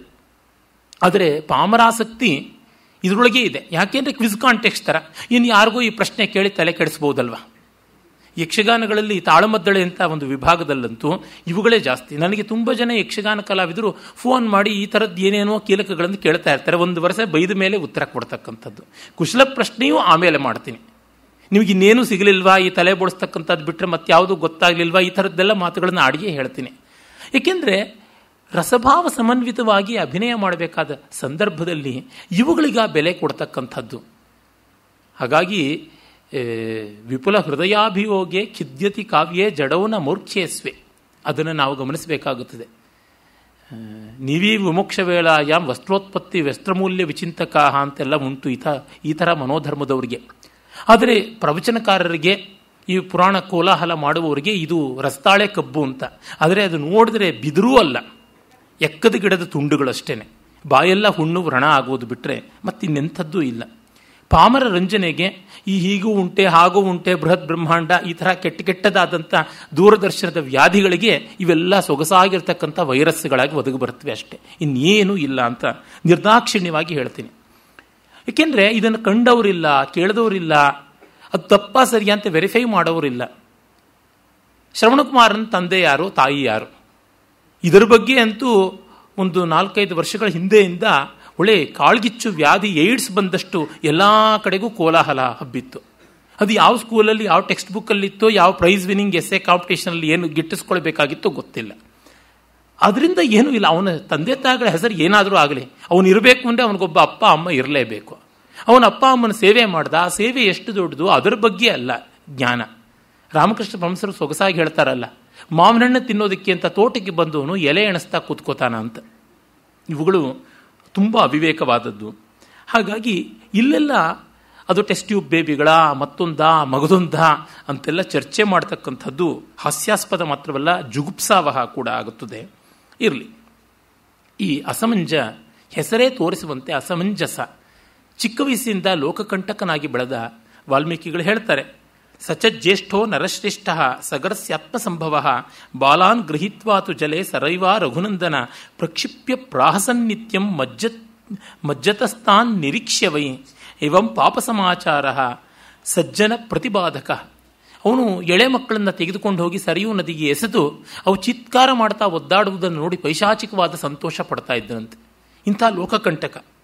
ಹಾಗಾಗಿ ಪೌರಾಣ ಮಹಿತೆ ಯುಕ್ತ ಪಿತ್ರ ನಿರ್ವಾಸಿತ ಪುರಾತ್. ತಂದೆ ಅವನನ್ನು ವಿಧಿವತ್ತಾಗಿ ಅಧಿಕೃತವಾಗಿ ಮಗ ಅಲ್ಲ ಅಂತ ಹೇಳಿ ದೇಶದಿಂದ ಓಡಿಸಿಬಿಟ್ಟ ಅಂತ. ರಾಮನ ವಂಶದ ಘನತೆ ನೋಡಿ ಎಂಥದ್ದಾಗಿದೆ. ಆ ಮಗ ಅಂತ ಅವನನ್ನು ಪ್ಯಾಂಪರ್ ಮಾಡಿಕೊಂಡು ಬರಲಿಲ್ಲ, ಅವನು ಲೋಕಕಂಟಕನಾಗಿದ್ದಾನೆ ಅಂತ ಅವನನ್ನು ಲೋಕಬಾಹ್ಯನನ್ನಾಗಿಯೇ ಮಾಡಿಬಿಟ್ಟಿದ್ದು ಸಗರನ ಮಹತ್ವ. ಅವನಿಗೆ ಒಬ್ಬ ಮಗ ಇದ್ದ, ಅವನು ಅಂಶುಮಂತ ಅಂತ ಕನ್ನಡ ಭಾಷೆಯಲ್ಲಿ ನಾವು ಹೇಳ್ತೀವಿ. ಈ ಮತು ಪ್ರತ್ಯಯ ಅಂಶುಮಂತ ಅಂತ ಆಗುತ್ತದೆ. ತುಂಬ ಜನ ತಪ್ಪಾಗಿ ಅದನ್ನು ಅಂಶುಮಾನ್ ಅಂತ ಹೇಳ್ತಾರೆ. ಅದು ಹಿಂದಿಯ ಪ್ರಭಾವ. ಅಂಶು ಅಲ್ಲ, ಅಂಶುನೂ ಅಲ್ಲ, ಅಂಶು ಅಂತ ಅನುನಾಸಿಕ ಅನ್ನುವಂತೆ ಬರುತ್ತದೆ. ಈ ಎರಲವ ಶಶಸಹ ಅವುಗಳು ಏನಿದೆ ಅದು ಬಿಂದುವಿನ ಜೊತೆಗೆ ಬಂದರೆ ಉಚ್ಚಾರ ಸ್ವಲ್ಪ ಬೇರೆ ರೀತಿಯಲ್ಲಿ ಇರುತ್ತದೆ ಅಂತ ಶಿಕ್ಷಾ ವ್ಯಾಕರಣ ಶಾಸ್ತ್ರಗಳು. ಸಂಯಮ, ಸಲ್ಲಾಪ, ಸಂವರಣ, ಸಂರಕ್ಷಣ, ಸಂಶಯ, ಸಂಸ, ಹಂಸ, ರೌಹ, ಸಿಂಹ, ಈ ರೀತಿಯಾಗಿ ಔ ಐ ಅನ್ನುವ ಈ ಧ್ವನಿಗಳು ಐ ಮತ್ತು ಅವು ಅನುನಾಸಿಕ ಪೂರ್ವಕವಾಗಿ ಬರುತ್ತವೆ. ಅದನ್ನೆಲ್ಲ ನಮ್ಮ ಉತ್ತರ ಕರ್ನಾಟಕದ ಕಡೆ ಮತ್ತು ಕರಾವಳಿಯ ಕಡೆ ಸರಿಯಾಗಿ ಉಚ್ಚಾರ ಮಾಡ್ತಾರೆ. ಈ ತುಂಗಭದ್ರಾ ನದಿಯಿಂದ ದಕ್ಷಿಣದಲ್ಲಿರುವ ಈ ಹಳೆ ಮೈಸೂರಿನವರಿಗೆ ಆ ಉಚ್ಚಾರಗಳು ಸರಿಯಾಗಿ ಬರೋಲ್ಲ. ಮೇಷ್ಟ್ರುಗಳು ಕೂಡ ಪಾಪ ಅದು ಏನು ಕಲ್ತಿದ್ರು ಅದನ್ನೇ ಹೇಳಿಕೊಟ್ರು. ಆಮೇಲೆ ಪುಸ್ತಕಗಳು ಓದಿ ತಿದ್ದುಕೊಳ್ಳುವುದಾಯ್ತಷ್ಟೇ. ಇರಲಿ, ಆಗ ಅಂಶುಮಂತ ನನ್ನ ಅಜ್ಜನ ಜೊತೆಯಲ್ಲಿ ಒತ್ತಾಸೆಯಾಗಿ ನಿಲ್ತಾನೆ. ಅಸಮಂಜಸ ಏನಾಗ್ತಾನೆ ಅಂತ ಎಲ್ಲಿಯೂ ಗೊತ್ತಾಗೋಲ್ಲ. ಯಾರಾದರೂ ಕಥೆ ಕಾವ್ಯ ಬರೆಯೋರಿಗೆ ಆ ಪಾತ್ರವನ್ನು ತೆಗೆದುಕೊಂಡು ಏನಾದರೂ ಮಾಡಬಹುದು, ಅಷ್ಟು ಸ್ವಾರಸ್ಯಕಾರಿಯಾಗಿದೆ. ಅವನು ಎಲ್ಲಿಗೂ ಸಮಂಜಸವಲ್ಲದೆ ಇದ್ದವನು. ಯಾಕೆ ಹಾಗೆ ಮಾಡ್ದ, ಏನು ಎತ್ತ ಎಲ್ಲಿಯೂ ಬರೋಲ್ಲ. ಒಬ್ಬೊಬ್ಬ ವ್ಯಕ್ತಿಯನ್ನು ಆಳಕ್ಕೆ ಹೊಕ್ಕು ನೋಡಿದರೆ ತೀರ್ಮಾನ ಕೊಡೋಕ್ಕೆ ಆಗದಂತೆ ಭಾವಗಳ ಪರಸ್ಪರ ವಿರುದ್ಧವಾದ ವಿಚಿತ್ರವಾದ ಶಬಲತೆ ಬರುತ್ತದೆ. Every man when penetrated, man or women for that matter, when their mind is penetrated, that becomes a wonderful colourful picture of so many shades. ತೀರ್ಮಾನ ಕೊಡೋಕ್ಕೆ ಆಗೋದಿಲ್ಲ. ಅದರಿಂದಲೇ ನೋಡಿ, ದೊಡ್ಡ ದೊಡ್ಡ ಕಾದಂಬರಿಕಾರರು ಎಲ್ಲ ಕಾದಂಬರಿಯ ಮುಖ್ಯ ಪಾತ್ರಗಳ ಮನೋವಿಶ್ಲೇಷಣೆ ಮಾಡಿಸ್ತಾರೆ. ಆಗ ಸರಿತಪ್ಪುಗಳನ್ನು ಹೇಳಲಾಗದಂತೆ ಬದುಕು ಎಷ್ಟು ಸಂಕೀರ್ಣ ಅಂತ ಗೊತ್ತಾಗುತ್ತದೆ. ಇನ್ನು ಕೆಲವು ಸಪೋರ್ಟಿಂಗ್ ಕ್ಯಾರೆಕ್ಟರ್ಸ್ ಅಂತಾರೆ, ಅವುಗಳ ಮನೋವಿಶ್ಲೇಷಣೆಯನ್ನು ಮಾಡ್ತಾ ಬಂದರೆ ನಾವು ಮನೆ ಕಟ್ಟೋಕ್ಕೆ ಆಗೋದಿಲ್ಲ. ಯಾಕೆಂದರೆ ಕೆಲವೊಂದು ಕಲ್ಲು ಇಟ್ಟಿಗೆ ಬೇಕು, ಅವುಗಳನ್ನು ಇಟ್ಟು ಕಟ್ಟಬೇಕಾಗುತ್ತದೆ. ಎಲ್ಲವೂ ಅದೇ ರೀತಿಯಾಗಿ ಬರೀ ಗಾರೆಯೇ ಆಗಿಬಿಟ್ರೆ, ಬರೀ ಮಾರ್ಟರ್ ಆಗಿಬಿಟ್ರೆ, ಅಂದರೆ ಹಾಗೂ ಹೊಯ್ದಾಡುತ್ತದೆ ಹೀಗೂ. Mortar is both solid and liquid. ಅದು ಘನವಾಗೋದು ಕಷ್ಟ. ಹಾಗಲ್ಲದೆ ಕೆಲವು ದಿಮ್ಮಿಯಂತೆ, ಕಲ್ಲಿನಂತೆ, ಇಟ್ಟಿಗೆಗಳಂತೆ ಇರುವ ಪಾತ್ರಗಳಿರುತ್ತವೆ. ಅವುಗಳ ಅಂತರಂಗ ನಮಗೆ ತೆಗೆದುಕೊಡದೇ ಇದ್ದಾಗ ಕಥೆಯನ್ನು ಅವುಗಳ ಮೂಲಕ ನಡೆಸಬಹುದು. ಆ ತರಹ ಎಲ್ಲವೂ ಕೂಡ ಪದಾರ್ಥಗಳು ರುಚಿಯಾದವೇ ಆಗಿಬಿಟ್ರೆ ಒಂದರನ್ನ ಇನ್ನೊಂದರ ಜೊತೆ ಸೇರಿಸ್ಕೊಳ್ಳೋಕ್ಕಾಗಲ್ಲ. ಸಪ್ಪೆ ಆದವು ಕೆಲವಿರಲೇಬೇಕು. ಅನ್ನ ಅನ್ನುವ ಒಂದು ಪದಾರ್ಥ ಸಪ್ಪೆ ಅನ್ನೋದು ಇಲ್ಲದೆ ಇದ್ದರೆ ಸಾರು, ಹುಳಿ, ಮಜ್ಜಿಗೆ ಹುಳಿ ಇತ್ಯಾದಿ 1000 ಪದಾರ್ಥಗಳಿಗೆ ಬೆಲೆಯಲ್ಲಿ ಬರ್ತಾ ಇತ್ತು. ಹೀಗಾಗಿ ಒಂದು ಆ ಥರದ್ದು ಬೇಕಾಗುತ್ತದೆ. ಹಲವು ಪಾತ್ರಗಳನ್ನು ಆ ಥರ ಮಾಡಿಕೊಂಡು ಹೋಗಬೇಕಾಗುತ್ತದೆ. ಹಾಗಾಗಿ ಮಹಾಕವಿ ತನ್ನ ಕಾವ್ಯದ ಪ್ರತಿಯೊಂದು ಪಾತ್ರಗಳಿಗೂ ವಿವರವಾದ ಬಣ್ಣಗಳನ್ನು ಕೊಡೋಕ್ಕಾಗಲ್ಲ. ಲೋಕೋತ್ತರವಾದ ಮಹಾಕವಿ ಮುಂದಿನ ಎಷ್ಟೋ ಕೃತಿಗಳಿಗೆ ಅವಕಾಶವಾಗಬಲ್ಲಂಥ 10, 100 ಆ ಥರ ಉಪಪಾತ್ರಗಳನ್ನು ಕೊಟ್ಟಿರ್ತಾರೆ. ಅದನ್ನು ನಾವು ನಮ್ಮ ಪ್ರತಿಭಾಬಲದಿಂದ ಮುಂದಿನವರು ಬೆಳೆಸೋದಕ್ಕೆ ಸಾಧ್ಯವಾಗುತ್ತದೆ. ಭೈರಪ್ಪನಂತವರ ಕಾದಂಬರಿಯಲ್ಲಿ ಉದಾಹರಣೆಗೆ ಮಂದ್ರವನ್ನು ನೋಡಿದರೆ ಅಲ್ಲಿ ಕೆಲವು ಪಾತ್ರಗಳ ಅಂತರಂಗ ನಮ್ಮ ಮುಂದೆ ತೆರೆದುಕೊಳ್ಳಲ್ಲ ಜಾಸ್ತಿ. ಉದಾಹರಣೆಗಂತ ಒಂದು ಒಳ್ಳೆಯ ಪಾತ್ರ ಟಿಪ್ಪಣೀಸ್ ಪಾತ್ರ, ಹಾರ್ಮೋನಿಯಂ ವಾದಕ. ಆತನ ಅಂತರಂಗ ತೆರೆದುಕೊಳ್ಳದೇ ಇರೋದ್ರಿಂದಲೇ ಆತ ಒಳ್ಳೆಯ ವಿವೇಕಿ, ಪ್ರಾಜ್ಞಾನವಂತೆ ಕಾಣಿಸುತ್ತದೆ. ಅಂತರಂಗ ತೆಗೆದಾಗ ಅವನು ಎಷ್ಟರ ಮಟ್ಟಿಗೋ ಅಲ್ಲವೋ ಅಂತನ್ನೋದು ಬರ್ತದೆ. ಪ್ರತಿಯೊಬ್ಬರೂ ನಮಗೆ ಲೋಕದಲ್ಲಿ ತುಂಬ ನೆಮ್ಮದಿಯಾಗಿದ್ದಾರೆ, ಮರ್ಯಾದೆಯಾಗಿದ್ದಾರೆ, ಸಂತೋಷವಾಗಿದ್ದಾರೆ, ಸಮರ್ಥವಾಗಿದ್ದಾರೆ, ಯಶಸ್ವಿಯಾಗಿದ್ದಾರೆ ಅಂತ ಅನಿಸುತ್ತದೆ. ಆದರೆ ಆಮೇಲೆ ಒಳಹೊಕ್ಕು ನೋಡಿದಾಗ ಅವರದೇ ಆದಂಥ ನೋವು, ಅವರದೇ ಆದಂಥ ಸಂಕಟ ಇದೆಲ್ಲ ಇದ್ದೇ ಇರ್ತದೆ. ತಲೆಪಾಗಿ ನೊಳಕೊಳಕ ಪಂಚನೀರಿ ಒಳಹರಕ ತಿಳಿಸುವಿಯ ರಜಕಗಲ್ಲದೆ ನೀಂಪೆರರ್ಗೆ, ಅಗಸನಗಲ್ಲದೆ ಇನ್ಯಾರಿಗೂ ನಾವು ನಮ್ಮ ಬಟ್ಟೆ ಹಾಕೋಲ್ಲ. ಅದರೊಳಗಿರುವ ಹರಕುಗಳು, ಮುಂಡಾಸಿನ ಒಳಗಿರ್ತಕ್ಕಂಥ ಎಣ್ಣೆ ಜಿಡ್ಡು, ಪಂಚೆ ನೆರಿಗೆ ಒಳಗಿರ್ತಕ್ಕಂಥ ಹರಕು ಬೇರೆ ಯಾರಿಗೆ ತಿಳಿಯುತ್ತದೆ? ತಳಮಳವಾಗ ದುಗುಡಗಳ ನಿನ್ನೊಳಗೆ ಬೈತಡದೆ ಇಳಗೆ ಹರಡುವುದೇಕೋ ಮಂಕುತಿಮ್ಮ ಅಂತ DVG ಕೇಳ್ತಾರಲ್ಲ. ಹಾಗೆ ಅಂತರಂಗವನ್ನು ತೆರೆದಿಟ್ಟಾಗ ಇನ್ನೊಬ್ಬರೂ ನಮ್ಮಂತೆ ಮನುಷ್ಯರು ಅಂತ ಗೊತ್ತಾಗುತ್ತದೆ. ಹಾಗೆ ಗೊತ್ತಾದಾಗ ಅವ್ರ ಮೇಲೆ ಒಂದು ಅಗ್ಗತನದ ಭಾವನೆ, ಒಂದು ಉದಾಸೀನತೆಯ ಭಾವನೆ, ಇವರು ಇಷ್ಟೇನಾ ಅಂತ ಬಂದರೆ ನಾವು ತುಂಬ ಅನ್ಯಾಯದವರಾಗ್ತೀವಿ. ನಮ್ಮಲ್ಲಿ ಅಂತ 1000 ಇದೆ. ನಾವು ಎಷ್ಟರ ಮಟ್ಟಿಗೆ ಮಾನವರಾಗಿ ನಮ್ಮ ಬದುಕಿಗೆ ಎಷ್ಟರ ಮಟ್ಟಿಗೆ ಅರ್ಹತೆ ಉಂಟೋ, ಬದುಕುವ ಯೋಗ್ಯತೆ ಉಂಟೋ, ಹಕ್ಕುಂಟೋ, ಗೌರವ ಮರ್ಯಾದೆಗಾಗಿ ಒದ್ದಾಡಿಕೊಳ್ತಕ್ಕಂಥ ಹೊಣೆಗಾರಿಕೆ ಅಥವಾ ಹೆಣಗುವಿಕೆ ಉಂಟೋ ಅಷ್ಟೇ ಅವರಿಗೂ ಕೂಡ ಇದೆ ಅಂತ ಗೊತ್ತಾಗುತ್ತದೆ. ಅದು ಉಮರ್ ಖಾಮನ ಒಂದು ಮಾತಲ್ಲಿ ಬರುತ್ತದಲ್ಲ, ಕುಂಬಾರನ ಕೇರಿಗೆ ಹೋಗಿ ಕವಿ ಒಮ್ಮೆ ನೋಡಿದಾಗ ಮಣ್ಣನ್ನು ಕುಂಬಾರ ತುಳಿತಾ ಇದ್ದಾಗ ಮಣ್ಣು ಹೇಳ್ತದೆ, ನಾನಿದ್ದೇ ನಿನ್ನ ಒಲೆ ಮೆಲನೆ ಮುಟ್ಟಣ್ಣ ಅಂತ. ಅಪ್ಪ, ನಾನು ನಿನ್ನಂತೆ ಇದ್ದೆ, ಸ್ವಲ್ಪ ಮೆತ್ತಗೆ ತುಳಿ ಅಂತ. ಹಾಗೆ ಪ್ರತಿಯೊಬ್ಬರ ಅಂತರಂಗವು ಅಷ್ಟೇ ಅರ್ಹವಾಗಿ, ಅಂದರೆ ಇಂಥ ಪಾಪಿಗೂ ತನ್ನದಾದ ಒಂದು ಸ್ಟೇಟ್ಮೆಂಟ್ ಅಂತ ಇರುತ್ತದೆ, ತನ್ನದಾದ ವಕ್ತವ್ಯ ಅಂತೀವಲ್ಲ, ಆ ಥರದ್ದು ಇದ್ದೇ ಇರ್ತದೆ. ಅದನ್ನು ಸ್ವೀಕರಿಸಬೇಕು ಬಿಡಬೇಕು ಅನ್ನೋದು ಬೇರೆ. ಆಗ ನಮಗೆ ತೀರ್ಮಾನ ಕೊಡುವುದು ಬಹಳ ಕಷ್ಟ. ಜಡ್ಜ್ಮೆಂಟ್ ಕಷ್ಟ. ಯಾಕೆ ಅಂದರೆ ಎಲ್ಲರ ಅಂತರಂಗವನ್ನು ಹೊಕ್ಕು ನೋಡಿ ಯುಕ್ತಾಯುಕ್ತತೆಗಳನ್ನು ತೂಗುವುದು ಎಷ್ಟು ಕಷ್ಟ. ಆ ಕಾರಣದಿಂದ ಇಲ್ಲಿ ಅಸಮಂಜಸನದಾದರೂ ಹಾಗೆ, ಅಂದರೆ ನೋಡೋಕ್ಕೆ ಲೋಕಕಂಟಕನಾಗಿದ್ದಾನೆ ಅಂತ ಕವಿಯಲ್ಲಿ ಹೇಳಿದ್ದಾರೆ. ಪ್ರಧಾನ ವ್ಯಪದೇಶೇನ ಅದು ಹೌದು, ಅದು ಅದೇ ಥರ ಅಂತ ಗೊತ್ತಾಗುತ್ತದೆ. ಇನ್ನು ಅವನ ಮಗ ಅಜ್ಜನ ಜೊತೆಗೆ ಅಂಶಮಂತ ಇದ್ದಾನೆ. ಆಮೇಲೆ ಆತ ಯಾಗಗಳನ್ನು ಮಾಡ್ತಾನೆ, ಅಶ್ವಮೇಧ ಯಾಗಗಳನ್ನು 99 ಯಾಗ ಮಾಡಿ 100ನೇ ಯಾಗ ಮಾಡಿದರೆ ಇಂದ್ರ ಪದವಿ ಬರುತ್ತದೆ ಅಂತ. ಇಂದ್ರ ಪದವಿ ಬರುತ್ತದೆ ಅಂದರೆ ಇಂದ್ರನಿಗೆ ಸಂಚಕಾರ ಅಂತ. ಹಾಗಾಗಿ ಇಂದ್ರ ಕುದುರೆಯನ್ನು ಅಪಹರಿಸೋದು, ಇದು ಒಂದು ಲಗಾಯತಿನ ಕಥೆ, ಅನೇಕ ಕಥೆಗಳಲ್ಲಿ ಬರುತ್ತದೆ. ಈ ಇಂದ್ರನಿಗೆ ಈ ಥರ ಹಾಳು ಕೆಲಸ ಬಿಟ್ಟು ಬೇರೆ ಯಾವುದೂ ಇಲ್ವಾ ಅನ್ನುವ ಪ್ರಶ್ನೆ ಬರುತ್ತದೆ. ಅಲ್ಲೊಂದು ನಾವು ಕಾಣಬೇಕಾದ ತತ್ವ ಇಷ್ಟೆ. ಇಂದ್ರ ಅಂದರೆ ಇಂದ್ರಿಯಾಭಿಮಾನಿ ದೇವತೆ, ಇಂದ್ರಿಯ ಪ್ರಲೋಭನೆ. ಹಾಗೆ ಇಂದ್ರಿಯ ಪ್ರಲೋಭನೆ ಅಂತಂದರೆ ಯಾವುದೇ ದೊಡ್ಡ ಕೆಲಸದಲ್ಲಿ ನಮ್ಮದಾದ ದೋಷ ದೌರ್ಬಲ್ಯಗಳು ಬರುತ್ತವಲ್ಲ, ಅದು ಅಲ್ಲಿರುವ ವಿವಕ್ಷೆ. ಕುದುರೆ ಮಾಯವಾಗುತ್ತದೆ, ಹುಡುಕಿಕೊಂಡು ಬರ್ತಾರೆ. 60,000 ಜನ ಎಲ್ಲ ದಿಕ್ಕಿನಲ್ಲೂ ಹುಡುಕಿಕೊಂಡು ಬರ್ತಾರೆ, ಸಿಗುವುದಿಲ್ಲ. ವಿಂಧ್ಯ ಪರ್ವತ ಮಾಸಾಧ್ಯ ನಿರೀಕ್ಷೇತೆ ಪರಸ್ಪರಂ ತಯೋರ್ ಮಧ್ಯೆ ಪ್ರವೃತ್ತೋಭೂತು ಯಜ್ಞಸ್ಸ ಪುರುಷೋತ್ತಮ. ಇಲ್ಲಿ 39ನೇ ಸರ್ಗದಲ್ಲಿ ಒಂದು ಪದ್ಯ ನೋಡಿ. ವಿಂಧ್ಯ ಮತ್ತು ಹಿಮವತ್ ಪರ್ವತಗಳು ಎದುರುಂಬದರಾಗಿ ಪರಸ್ಪರ ನೋಡ್ಕೊಳ್ತಾ ಇವೆ ಅನ್ನುವಂತೆ ಕಾಣುತ್ತದೆ. ಅದರ ಮಧ್ಯದ ದೇಶ ಆರ್ಯಾವರ್ತ, ಅಲ್ಲಿ ಯಜ್ಞ ನಡೆದದ್ದು ಅಂತ. ಇದು ಒಂದು ಒಳ್ಳೆಯ ಸೊಗಸಾದ ಉತ್ಪ್ರೇಕ್ಷಾಲಂಕಾರ. ನಿರೀಕ್ಷೇತೆ ಪರಸ್ಪರ ಅತಿಶಯೋಕ್ತಿ ಅಲಂಕಾರ, ಪರಸ್ಪರ ನೋಡಿಕೊಳ್ಳುವಂತೆ ಅಂತ. ಮಧ್ಯದಲ್ಲಿ 100 ಕಿಲೋಮೀಟರ್ಗಳ ಅಂತರ ಉಂಟು. ವಿಂಧ್ಯದಿಂದ ಹಿಮಾಲಯ ಕಾಣೋಲ್ಲ ಆ್ಯಂಡ್ ವೈಸ್ ವರ್ಸ.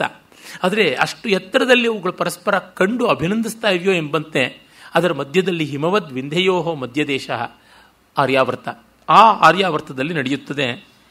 ಆಮೇಲೆ ಕುದುರೆಯನ್ನು ಹುಡುಕಿಕೊಂಡು ಈ 60,000 ಜನ ಹೋಗ್ತಾರೆ. ಇದನ್ನೆಲ್ಲ ಕೆಲವರು ತುಂಬ ಅವಿವೇಕಿಗಳಾದವರು, ಡಿಗ್ರಿವಂತರಾದಂಥ ಮೂರ್ಖರು ಅಂತ ನಾನು ಹೇಳ್ತೀನಿ.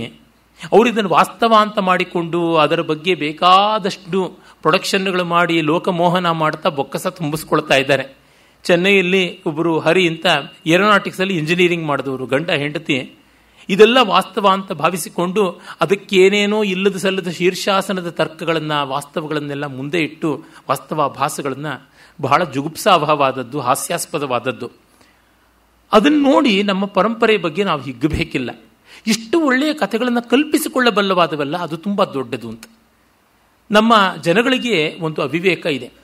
ಒಳ್ಳೆಯ ಕಲ್ಪನೆಯನ್ನು ಮಾಡಬಲ್ಲವರ ಬಗ್ಗೆ ಗೌರವ ಇಲ್ಲ. ಆದರೆ ಅವರು ಮುಗಿಬಿದ್ದು ನೋಡ್ತಕ್ಕಂಥ ಟಿ ವಿ ಸೀರಿಯಲ್ಗಳು ತೀರಾ ಹೀನಾತಿಹೀನ ಕಲ್ಪನೆಗಳು, ಅದನ್ನೇ ಅವರು ಕೊಂಡಾಡ್ತಾರೆ. ಅವರು ಜೊಲ್ಸುರಿಸ್ಕೊಂಡು ನೋಡ್ತಕ್ಕಂಥ ಸಿನಿಮಾಗಳು ಉದ್ದಕ್ಕಿಂತ ಮೇಲ್ಪಟ್ಟವು, ಎಷ್ಟೋ ಒಳ್ಳೆಯ ಕಲ್ಪನೆಗಳಿಂದ ಕೂಡಿರುತ್ತೆ. ಆಸೆಪಟ್ಟು ನೋಡ್ತಕ್ಕಂಥದ್ದು ಮಾಡ್ತಕ್ಕಂಥದ್ದು ಅದೆಲ್ಲ ಕಲ್ಪನೆ ಇದೆ. ಆದರೆ ಹಾತುರಿಯತಕ್ಕಂಥದ್ದು ನಮ್ಮ ಪರಂಪರೆಯಲ್ಲಿ ಈ ಜಲ್ಪನೆಗಳನ್ನು, ಒಳ್ಳೆಯ ಕಲ್ಪನೆಗಳಲ್ಲ. They can't appreciate art and imagination in our literature. ಅದು ತುಂಬ ದೊಡ್ಡದಾದದ್ದು. ಇದಕ್ಕೆ ಕಾರಣ ಕೃಪಣ ಫಲತ್ವ, ಇನ್ನೇನೂ ಇಲ್ಲ. ಕೃಪಣ ಫಲಹೇತವ ಅನ್ನುವುದು ಮತ್ತೆ ಮತ್ತೆ ತೋರುತ್ತದೆ. ಈ ಥರದ್ದು ಯಾವುದೋ ಒಂದು ಸುಡುಗಾಡಾದ ಒಂದು ವಿಷಯಾಭಾಸ ಸಿಕ್ಕಿತು, ಅದನ್ನು ವಾಟ್ಸಪ್ನಲ್ಲಿ ಜಗತ್ತಿಗೆಲ್ಲ ಹರಿಯ ಬಿಡೋ ಕೊಳಚೆ ಡ್ರೈನೇಜ್ ಇದ್ದಂತೆ ಈ ಥರದ್ದಾಗುತ್ತದೆ. ಹಾಗೆ ಅಲ್ಲ, ಆ ಥರ ಮಾಡಬೇಕಾಗಿಲ್ಲ. ಅವುಗಳನ್ನು ಕಥಾನಕವಾಗಿಯೇ ನೋಡಿದರೆ ಅತ್ಯದ್ಭುತವಾದಂಥ ಸ್ವಾರಸ್ಯ ಕಾಣಸಿಗುತ್ತದೆ. ಅವರು 60,000 ಜನ, ಅವರು ಕೂಲಿಗಳಂತೆ, ಸಗರ ಏರ್ಪಾಟ್ ಮಾಡಿದಂಥ ಜನವಂತೆ. ಗಂಗೆಯನ್ನು 4 ಜನರೇಷನ್ನಿಂದ ಹಿಮಾಲಯದಿಂದ ತಿರುಗಿಸಿ ಭಾರತಕ್ಕೆ ಇರಿಗೇಷನ್ ಮಾಡೋದಕ್ಕೆ ಅಂತ ತಂದಿದ್ದಂತೆ ಅಂತ ಹೀಗೇನೇನೋ ಒಂದು ಎಂಜಿನಿಯರಿಂಗ್ ಕಸರತ್ತು ಅಂತ ಅವರು ಹರಿಯನ್ನು ಮಹಾತ್ಮರು ಹೇಳ್ತಾರೆ. ಅಲ್ಲ, ಇದಕ್ಕೆ ಎಲ್ಲಿ ಆದರೂ ಏನಾದರೂ ಅದಕ್ಕೆ ಬೇಕಾದ ವಿಜ್ಞಾನವೋ ತಂತ್ರಜ್ಞಾನವೋ ಮತ್ತೊಂದು ಕಾಣಸಿಗುತ್ತದೆಯಾ? ಎಲ್ಲ ಪ್ರಳಯದಲ್ಲಿ ಕೊಚ್ಚಿಕೊಂಡು ಹೋಗ್ಬಿಡುತ್ತೆ ಅಂತ. ಇವ್ರನ್ನ ಯಾಕೆ ಇನ್ನೂ ಪ್ರಳಯ ನುಂಗಿ ನೊಣದಿಲ್ಲ ಅಂತ ನನಗೆ ಬೇಸರವಾಗುತ್ತದೆ. ನಾನು ಸಾಮೂಹಿಕವಾಗಿ ಸಾರ್ವಜನಿಕವಾಗಿ ವಿಚಾರಗೋಷ್ಠಿಗಳಲ್ಲಿ ಅವ್ರು ಎದುರೆದುರಿಗೆ ಆಕ್ಷೇಪ ಮಾಡಿದ್ದೀನಿ. ನನಗೇನೂ ಭಯವಿಲ್ಲ, ಮರೆಯಲ್ಲಿ ಹೇಳ್ತಾ ಇದ್ದೀನಿ ಅಂತ. ಆದರೆ ಅವರು ಸುಧಾರಿಸ್ಕೊಳ್ಳುವಂತೆ ಕಾಣೋಲ್ಲ. ಅವರದಾದ ಮಾರ್ಕೆಟ್ ಅವ್ರಿಗಿರೋದ್ರಿಂದ ಯಾಕೆ ಸುಧಾರಿಸ್ಕೊಳ್ತಾರೆ? When it is lucrative and profitable as well. ನಮ್ಮ ದೇಶ, ನಮ್ಮ ಪರಂಪರೆಯ ಬಗ್ಗೆ ಅಭಿಮಾನ ಬೇಕು ಅಂದರೆ ತತ್ವವನ್ನು ಗಮನಿಸಿ, ಅಲ್ಲಿಯ ಮಾನುಷ ವೈಭವವನ್ನು ಕಾಣಿ. ಎಲ್ಲಿ ವಿಜ್ಞಾನವಿದೆಯೋ ಶಾಸ್ತ್ರಜ್ಞಾನವಿದೆಯೋ ಅದು ಇದ್ದೇ ಇರ್ತದೆ. ಅದನ್ನೇನು ನಾವು ಇಲ್ಲ ಅಂತ ಅಂದುಕೊಳ್ಬೇಕಾಗಿಲ್ಲ. ಯಾರೇ ಆಗಲಿ ಒಂದು ಕಾಲುವೆಯನ್ನೋ ಮತ್ತೊಂದನ್ನೋ ಮಾಡ್ತಾರೆ ಅಂದರೆ ನಮಗೇ ಗೊತ್ತಾಗುತ್ತದೆ. ನೇರವಾಗಿ ಸ್ಟ್ರೈಟ್ ಲೈನ್ಸ್ ಅಂತ ಹೇಳ್ತೀವಲ್ಲ, ಅಲ್ಲಿ ಬರುತ್ತದೆ. ಕೊಂಕಣ ಸುತ್ತಿ ಮೈಲಾರ ಮಾಡಿಕೊಂಡು ಎಲ್ಲ ಮಾಡ್ತಾ ಬರುವುದಕ್ಕೆಲ್ಲಾದರೂ ಸಾಧ್ಯ ಇದೆಯೇ? ಸಾಧುವೆ? ಏನೂ ಅದರ ಬಗ್ಗೆ ಗಮನವೇ ಇಲ್ಲ. ಶಿವ ಒಂದು ಅಣೆಕಟ್ಟಂತೆ ಅಲ್ಲಿ ಈ ಥರದ್ದು ಏನೆಲ್ಲ ಹಾಸ್ಯಾಸ್ಪದಗಳು ಅಂದರೆ, ಒಂದು ಸುಳ್ಳು ಹೇಳಿದ ಮೇಲೆ ಅದನ್ನು ಸಮರ್ಥಿಸ್ಕೊಳ್ಳೋದಕ್ಕೆ ಶತಸಹಸ್ರ ಸುಳ್ಳುಗಳು ಹೇಳಬೇಕು ಅನ್ನೋ ತರಹ ಅದಾಗಿದೆ. ಇಲ್ಲಿ ಹಾಗಿಲ್ಲ. ಅವರು ಹೋಗಿ ಪಾತಾಳವನ್ನು ಹೋಗಿ ಕೆತ್ತಿ ಅಗೆದು ಬಗೆದು ನೋಡ್ತಾರೆ ಅಂತ ಬರ್ತದೆ.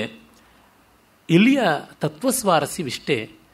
ಯಾರೇ ಆಗಲಿ ತಮ್ಮ ಒಂದು ಅಪೇಕ್ಷೆಯನ್ನು ಈಡೇರಿಸಿಕೊಳ್ಬೇಕು ಅಂತ ತುಂಬ ದೊಡ್ಡ ಲೋಕ ಕಷ್ಟ ತಂದುಕೊಡುವಂಥದ್ದಾದರೆ ಅದನ್ನು ನಿಯತಿ ಸಹಿಸೋದಿಲ್ಲ ಅಂತ.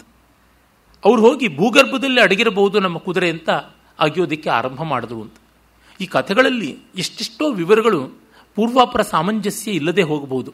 ಆದರೆ ಒಟ್ಟಂದದಲ್ಲಿ ಕೇಂದ್ರಭೂತವಾದದ್ದು ಏನೆಂದರೆ, ಒಳ್ಳೆಯದು ಅಂತ ನಾವು ಮಾಡುವಂಥದ್ದು ಎಷ್ಟೋ ಬಾರಿ ಲೋಕಕ್ಕೆ, ವಿಸ್ತೃತವಾದ ಜಗತ್ತಿಗೆ ಕಂಟಕಪ್ರಾಯವಾಗುತ್ತದೆ.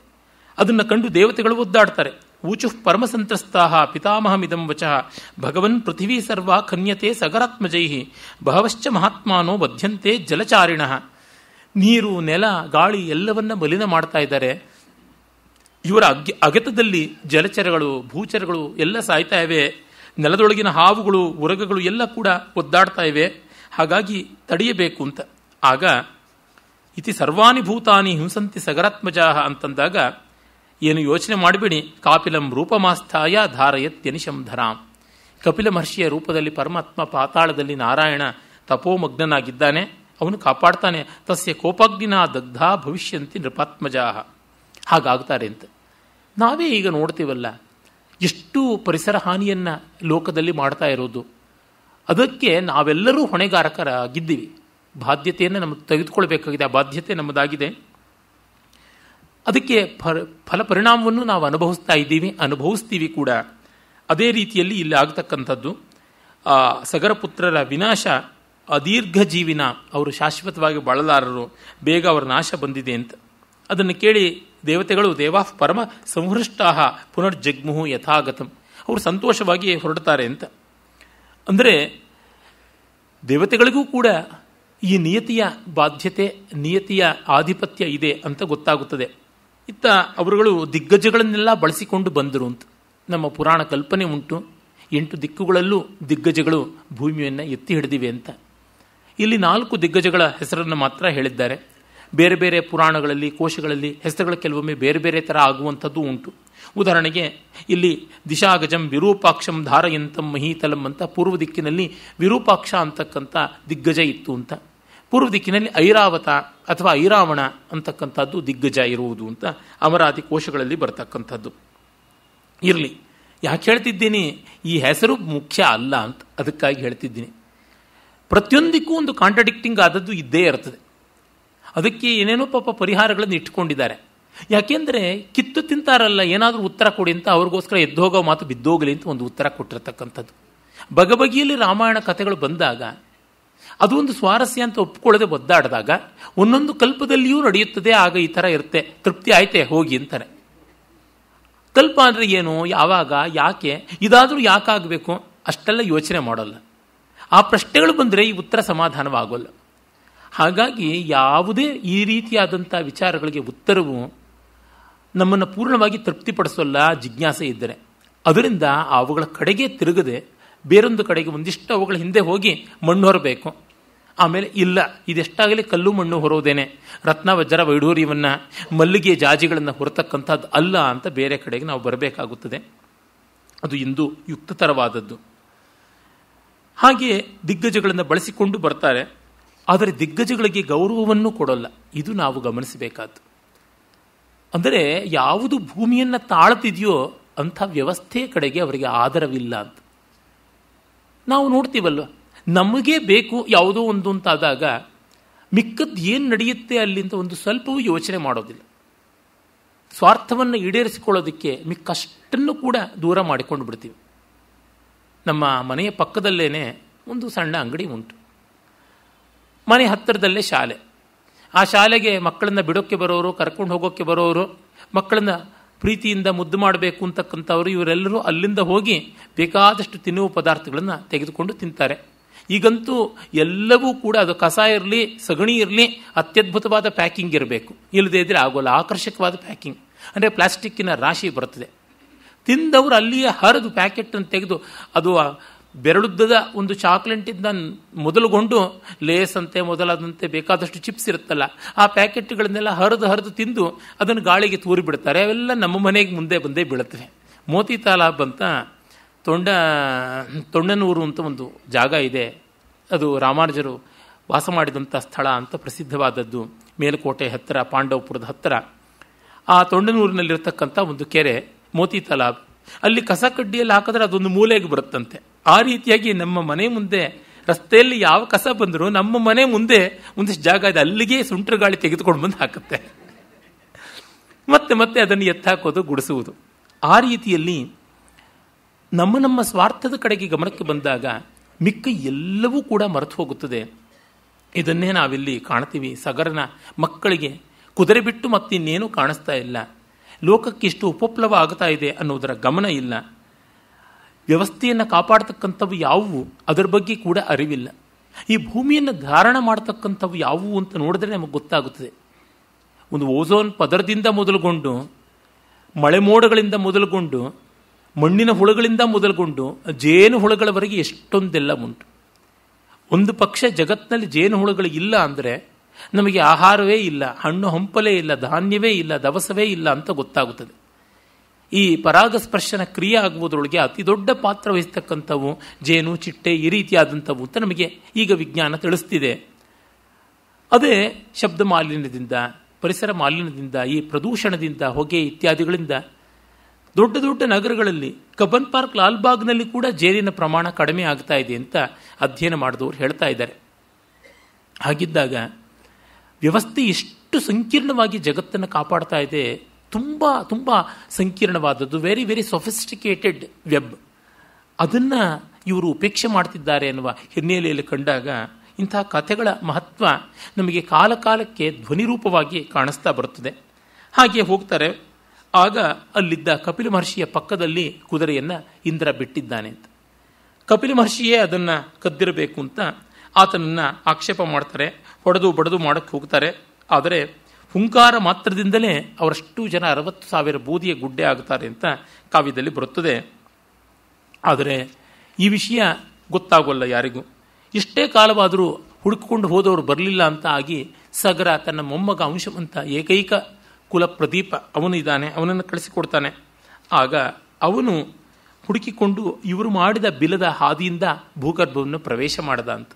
ಇಲ್ಲಿ ವಾಸ್ತವವಲ್ಲ, ಮೌಲ್ಯ ತತ್ವ ಇರೋದು ಅಂತ ಗೊತ್ತಾಗುತ್ತದಲ್ಲ. ಇಲ್ಲಿ ನೋಡಿ, ದೇವದಾನವ ರಕ್ಷೋಭಿ ಪಿಶಾಚ ಪಥಗೋರಗೈ ಪೂಜ್ಯಮಾನಂ ಮಹಾತೇಜ ದಿಶಾಗಜಂ ಅಪಶ್ಯತ ಸತಂ ಪ್ರದಕ್ಷಿಣಂ ಕೃತ್ವ ಪೃಷ್ಟ್ವಾಚೈವ ನಿರಾಮಯಂ ಪಿತೃನ್ಸ ಪರಿಪಪೃಚ್ಛ ವಾಜಿಹರ್ತಾರಮೇವಚ. ಇವನು ದಿಗ್ಗಜಕ್ಕೆ ನಮಸ್ಕಾರ ಮಾಡಿ ಪ್ರದಕ್ಷಿಣೆ ಮಾಡಿ ಗೌರವಿಸ್ದ ಅಂತ. ಇವನೂ ಅಶ್ವಾನ್ವೇಷಣೆಗೆ ಬಂದವನು. ಆದರೆ ಇವನ ಮನೋಧರ್ಮದಲ್ಲಿ ವ್ಯವಸ್ಥೆಯ ಬಗ್ಗೆ ಇರುವ ಆದರ ಇದು ನಮಗೆ ತುಂಬ ಬೇಕಾದದ್ದು.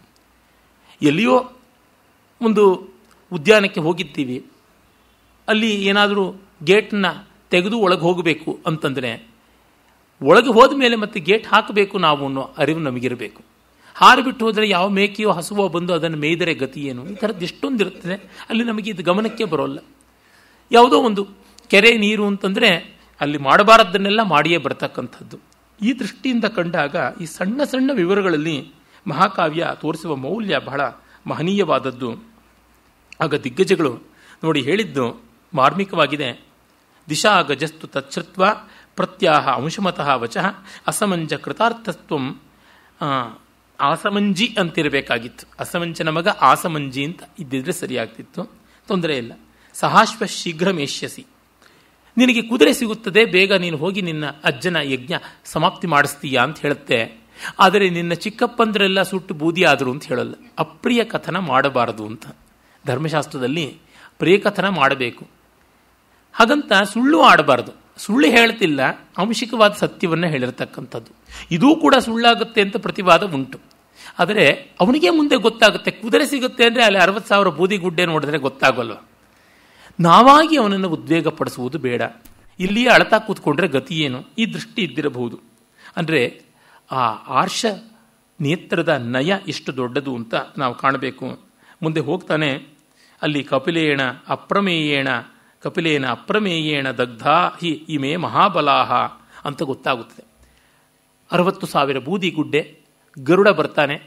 ಅವನು ಸುಮತಿಯ ಸೋದರ, ಕಶ್ಯಪ ಪ್ರಜಾಪತಿಯ ಮಗಳು ಅಂತ ಹೇಳಿದ್ದೆ. ಕಶ್ಯಪ ಪ್ರಜಾಪತಿಗಿರುವ ಅನೇಕ ಪತ್ನಿಯರಲ್ಲಿ ವಿನತೆ ಒಬ್ಬಳು. ವಿನತೆಯ ಜ್ಯೇಷ್ಠ ಪುತ್ರ ಅರುಣ, ಕನಿಷ್ಠ ಪುತ್ರ ಗರುಡ, ಮತ್ತೊಬ್ಬ ಮಗಳು ಇವಳು ಸುಮತಿ ಅಂತ. ಹಾಗಾಗಿ ಗರುಡ ತನ್ನ ಸೋದರಳಿಗೆಂದರು ಹೀಗೆ ತನ್ನ ಸ್ವಾಮಿಯಾದ ನಾರಾಯಣನ ಅವತಾರ ಕಪಿಲ ಮಹರ್ಷಿಯಿಂದಲೇ ದಗ್ಧರಾಗಿರುವುದನ್ನು ಅವನು ಅಂಶಮಂತನಿಗೆ ಹೇಳ್ತಾನೆ. ಮತ್ತೆ ಹೇಳ್ತಾನೆ, ಅವನು ನೋಡಿ ತುಂಬ ದುಃಖವಾಗುತ್ತದೆ. ತರ್ಪಣಕ್ಕಾಗಿ ನೀರು ಎಲ್ಲಿದೆ ಅಂತ ಹುಡುಕ್ತಾನೆ ಅಂತ. ಸಲಿಲಾರ್ಥಿ ಮಹಾತೇಜ ನಚಾಪಶ್ಯತ್ ಜಲಾಶಯಂ. ಇದೊಂದು ಮಾರ್ಮಿಕವಾಗಿದೆ. ಯಾವ ಸ್ಥಿತಿಗೆ ಭೂಮಿಯನ್ನು ತಂದುಕೊಳ್ತೀವಿ ಅಂತಂದರೆ ಬೂದಿಯ ಗುಡ್ಡೆಗಳು ಉಳಿಯುತ್ತವೆ, ತರ್ಪಣ ಕೊಡೋದಕ್ಕೆ ಒಂದು ಉದ್ಧರಣೆ ನೀರಿರೋಲ್ಲ ಆ ಸ್ಥಿತಿ ಅಂತನ್ನಂಥದ್ದು. ಇಷ್ಟು ಮಾರ್ಮಿಕವಾಗಿದೆ ಆರ್ಷ ದರ್ಶನ. ಆಗ ಗರುಡ ಕಾಣಿಸಿಕೊಂಡವನೇ ಸಲಿಲಂ ನಾರ್ಹಸಿ ಪ್ರಜ್ಞಾ ಧಾತುಮೇಷಾಂ ಹಿ ಲೌಕಿಕಂ. ಇವರಿಗೆ ನೀನು ಲೌಕಿಕ ಸಲಿಲದಲ್ಲಿ, ಈ ಲೌಕಿಕ ಜಲದಲ್ಲಿ ತಿಲತರ್ಪಣ ಕೊಟ್ಟರೆ ಆಗತಕ್ಕಂಥದ್ದಲ್ಲ. ಗಂಗಾ ಹಿಮವತೋ ಜ್ಯೇಷ್ಠ ದುಹಿತ ಪುರುಷರ್ಷಭ ತಸ್ಯಾಂ ಕುರು ಮಹಾಬಾಹೋ ಪಿತೃಣಾಂತು ಜಲಕ್ರಿಯಾಂ. ನೀನು ಗಂಗಾ ಜಲದಲ್ಲಿ ಈ ಪಿತೃಕ್ರಿಯೆಯನ್ನು ಮಾಡು ಅಂತ, ಅದನ್ನು ದೇವಲೋಕದಿಂದ ತರಿಸಿಕೊಳ್ಳಬೇಕು ಅಂತ. ಕ್ರಿಯತಾಂ ಯದಿ ಶಕ್ನೋಷಿ ಗಂಗಾಯಾ ತ್ವವತಾರಣಂ ಗಚ್ಚ ಚಾಶ್ವಂ ಮಹಾಭಾಗ ಸಂಗ್ರಹ್ಯ ಪುರುಷರ್ಷಭ. ನಿನಗಾದರೆ ಗಂಗೋದಕಾತ ಅಂತ. ಅಂದರೆ ಒಂದು ತರ್ಪಣಕ್ಕೆ ಅಂತ ಎಲ್ಲಿಯೋ ಒಂದು ಬೊಗಸೆ ನೀರನ್ನು ಹುಡುಕೊಂಡು ಮುಗಿಸ್ತಕ್ಕಂಥದ್ದಲ್ಲ, ದೊಡ್ಡ ಕೆಲಸ ಮಾಡಬೇಕು, ಮತ್ತೆ ಜಲಸಂಪನ್ಮೂಲವನ್ನು ಹೆಚ್ಚಿಸಬೇಕು ಅನ್ನುವ ದೃಷ್ಟಿ ಇಲ್ಲಿ ಕಾಣ್ತಕ್ಕಂಥದ್ದು. ಹಾಗಂತಂದರೆ ಅದಕ್ಕೆ ಸೈಂಟಿಫಿಕ್ ಆದಂಥದ್ದೆಲ್ಲ ಮಾಡಿಕೊಟ್ರು ಅಂತ ಅನ್ನುವ ಅರ್ಥ ಅಲ್ಲ. ಆ ತತ್ವಭಾಗ, ನೀರು ಎಷ್ಟು ದೊಡ್ಡದು, ಎಷ್ಟು ಪವಿತ್ರವಾದದ್ದು, ಎಷ್ಟು ಬೆಲೆ ಬಾಳತಕ್ಕಂಥದ್ದು. ಇದನ್ನು ವೇದಗಳಿಂದ ಆಪೋವಾಯುಧಗಂ ಸರ್ವಂ ಅನ್ನುವುದರಿಂದ ಮೊದಲು ಎಷ್ಟು ಜಲದೇವತಾಕವಾದಂಥ ಮಂತ್ರಗಳು ಉಂಟು, ಆಪೋನಪ್ರಿ ಸೂಕ್ತಗಳು ಎಲ್ಲ ಉಂಟು ಅಂತ ನೋಡಿದಾಗ ಜಲ ಸಮೃದ್ಧಿಯ ಕಾಲದಲ್ಲಿ ಕೂಡ ಜಲದ ಬೆಲೆ ಎಂಥದ್ದು ಅನ್ನೋದನ್ನು ಕಂಡುಕೊಂಡಿದ್ರು. ಅದು ತುಂಬ ವಿಶಿಷ್ಟವಾದದ್ದು. ಅವನು ಬಂದು ಆ ಕುದುರೆಯನ್ನು ತೆಗೆದುಕೊಂಡು ತನ್ನ ಅಜ್ಜನ ಬಳಿ ಬಂದು ಯಜ್ಞ ಸಮಾಪ್ತಿ ಮಾಡಿಸ್ತಾನೆ. ಪಾಪ ಸಗರ ದುಃಖದಿಂದಲೇ ಯಜ್ಞ ಪೂರ್ತಿ ಮಾಡ್ತಾನೆ. ಇನ್ಯಾರೂ ಕೇಳಬೇಡಿ, ಅವನಿಗೆ ಸೂತಕ ಇರಲಿಲ್ವೇ ಹೇಗೆ ಯಜ್ಞ ಮಾಡ್ದ ಅಂತ. ಯಜ್ಞ ದೀಕ್ಷಿತನಾದವನಿಗೆ ಸೂತಕ ಇಲ್ಲ ಅಂತ ಧರ್ಮಶಾಸ್ತ್ರದಲ್ಲಿ ಇದೆ. ಹಾಗಾಗಿ ಅವನು ನಡೆಸ್ದ. ಮತ್ತದೇ ಹೇಳಿದನಲ್ಲ, ಇಲ್ಲಿ ಕಥೆಗಳಲ್ಲಿ ಆ ತತ್ವಭಾಗ ಬಹಳ ಮುಖ್ಯವಾದದ್ದು. ಎಷ್ಟೋ ವಿವರಗಳು ಹೀಗೆ ಬಂದು ಹಾಗೆ ಹೋಗುತ್ತವೆ. ಅವುಗಳಿಗೆಲ್ಲದಕ್ಕೂ ತರ್ಕಸಂಗತವಾದ ಕೊನೆಯನ್ನು ಮುಟ್ಟಿಸುವುದಿಲ್ಲ. ಆದರೆ ಅದು ಒಟ್ಟಂತದಲ್ಲಿ ಕೊಡ್ತಕ್ಕಂಥ ಮಹತ್ವ ಸಂದೇಶ ದೊಡ್ಡದಾದದ್ದು. ನಾವು ಮಕ್ಕಳ ಕಥೆಗಳಲ್ಲಿ ನೋಡ್ತೀವಲ್ಲ, ಅಲ್ಲಿಗಲ್ಲಿಗೆ ಅವು ಬದಲಾಗ್ತಾ ಇರ್ತವೆ. ಅರೆ, ಮಕ್ಕಳಿಗೆ ಸಂತೋಷ ಕೊಡಲ್ವಾ, ಬೋಧೆಯನ್ನು ಕೊಡಲ್ವಾ, ಮನೋವಿಕಾಸವನ್ನು ಕೊಡಲ್ವಾ? ಖಂಡಿತ ಕೊಡ್ತವೆ. ಆ ರೀತಿಯಾದದ್ದು.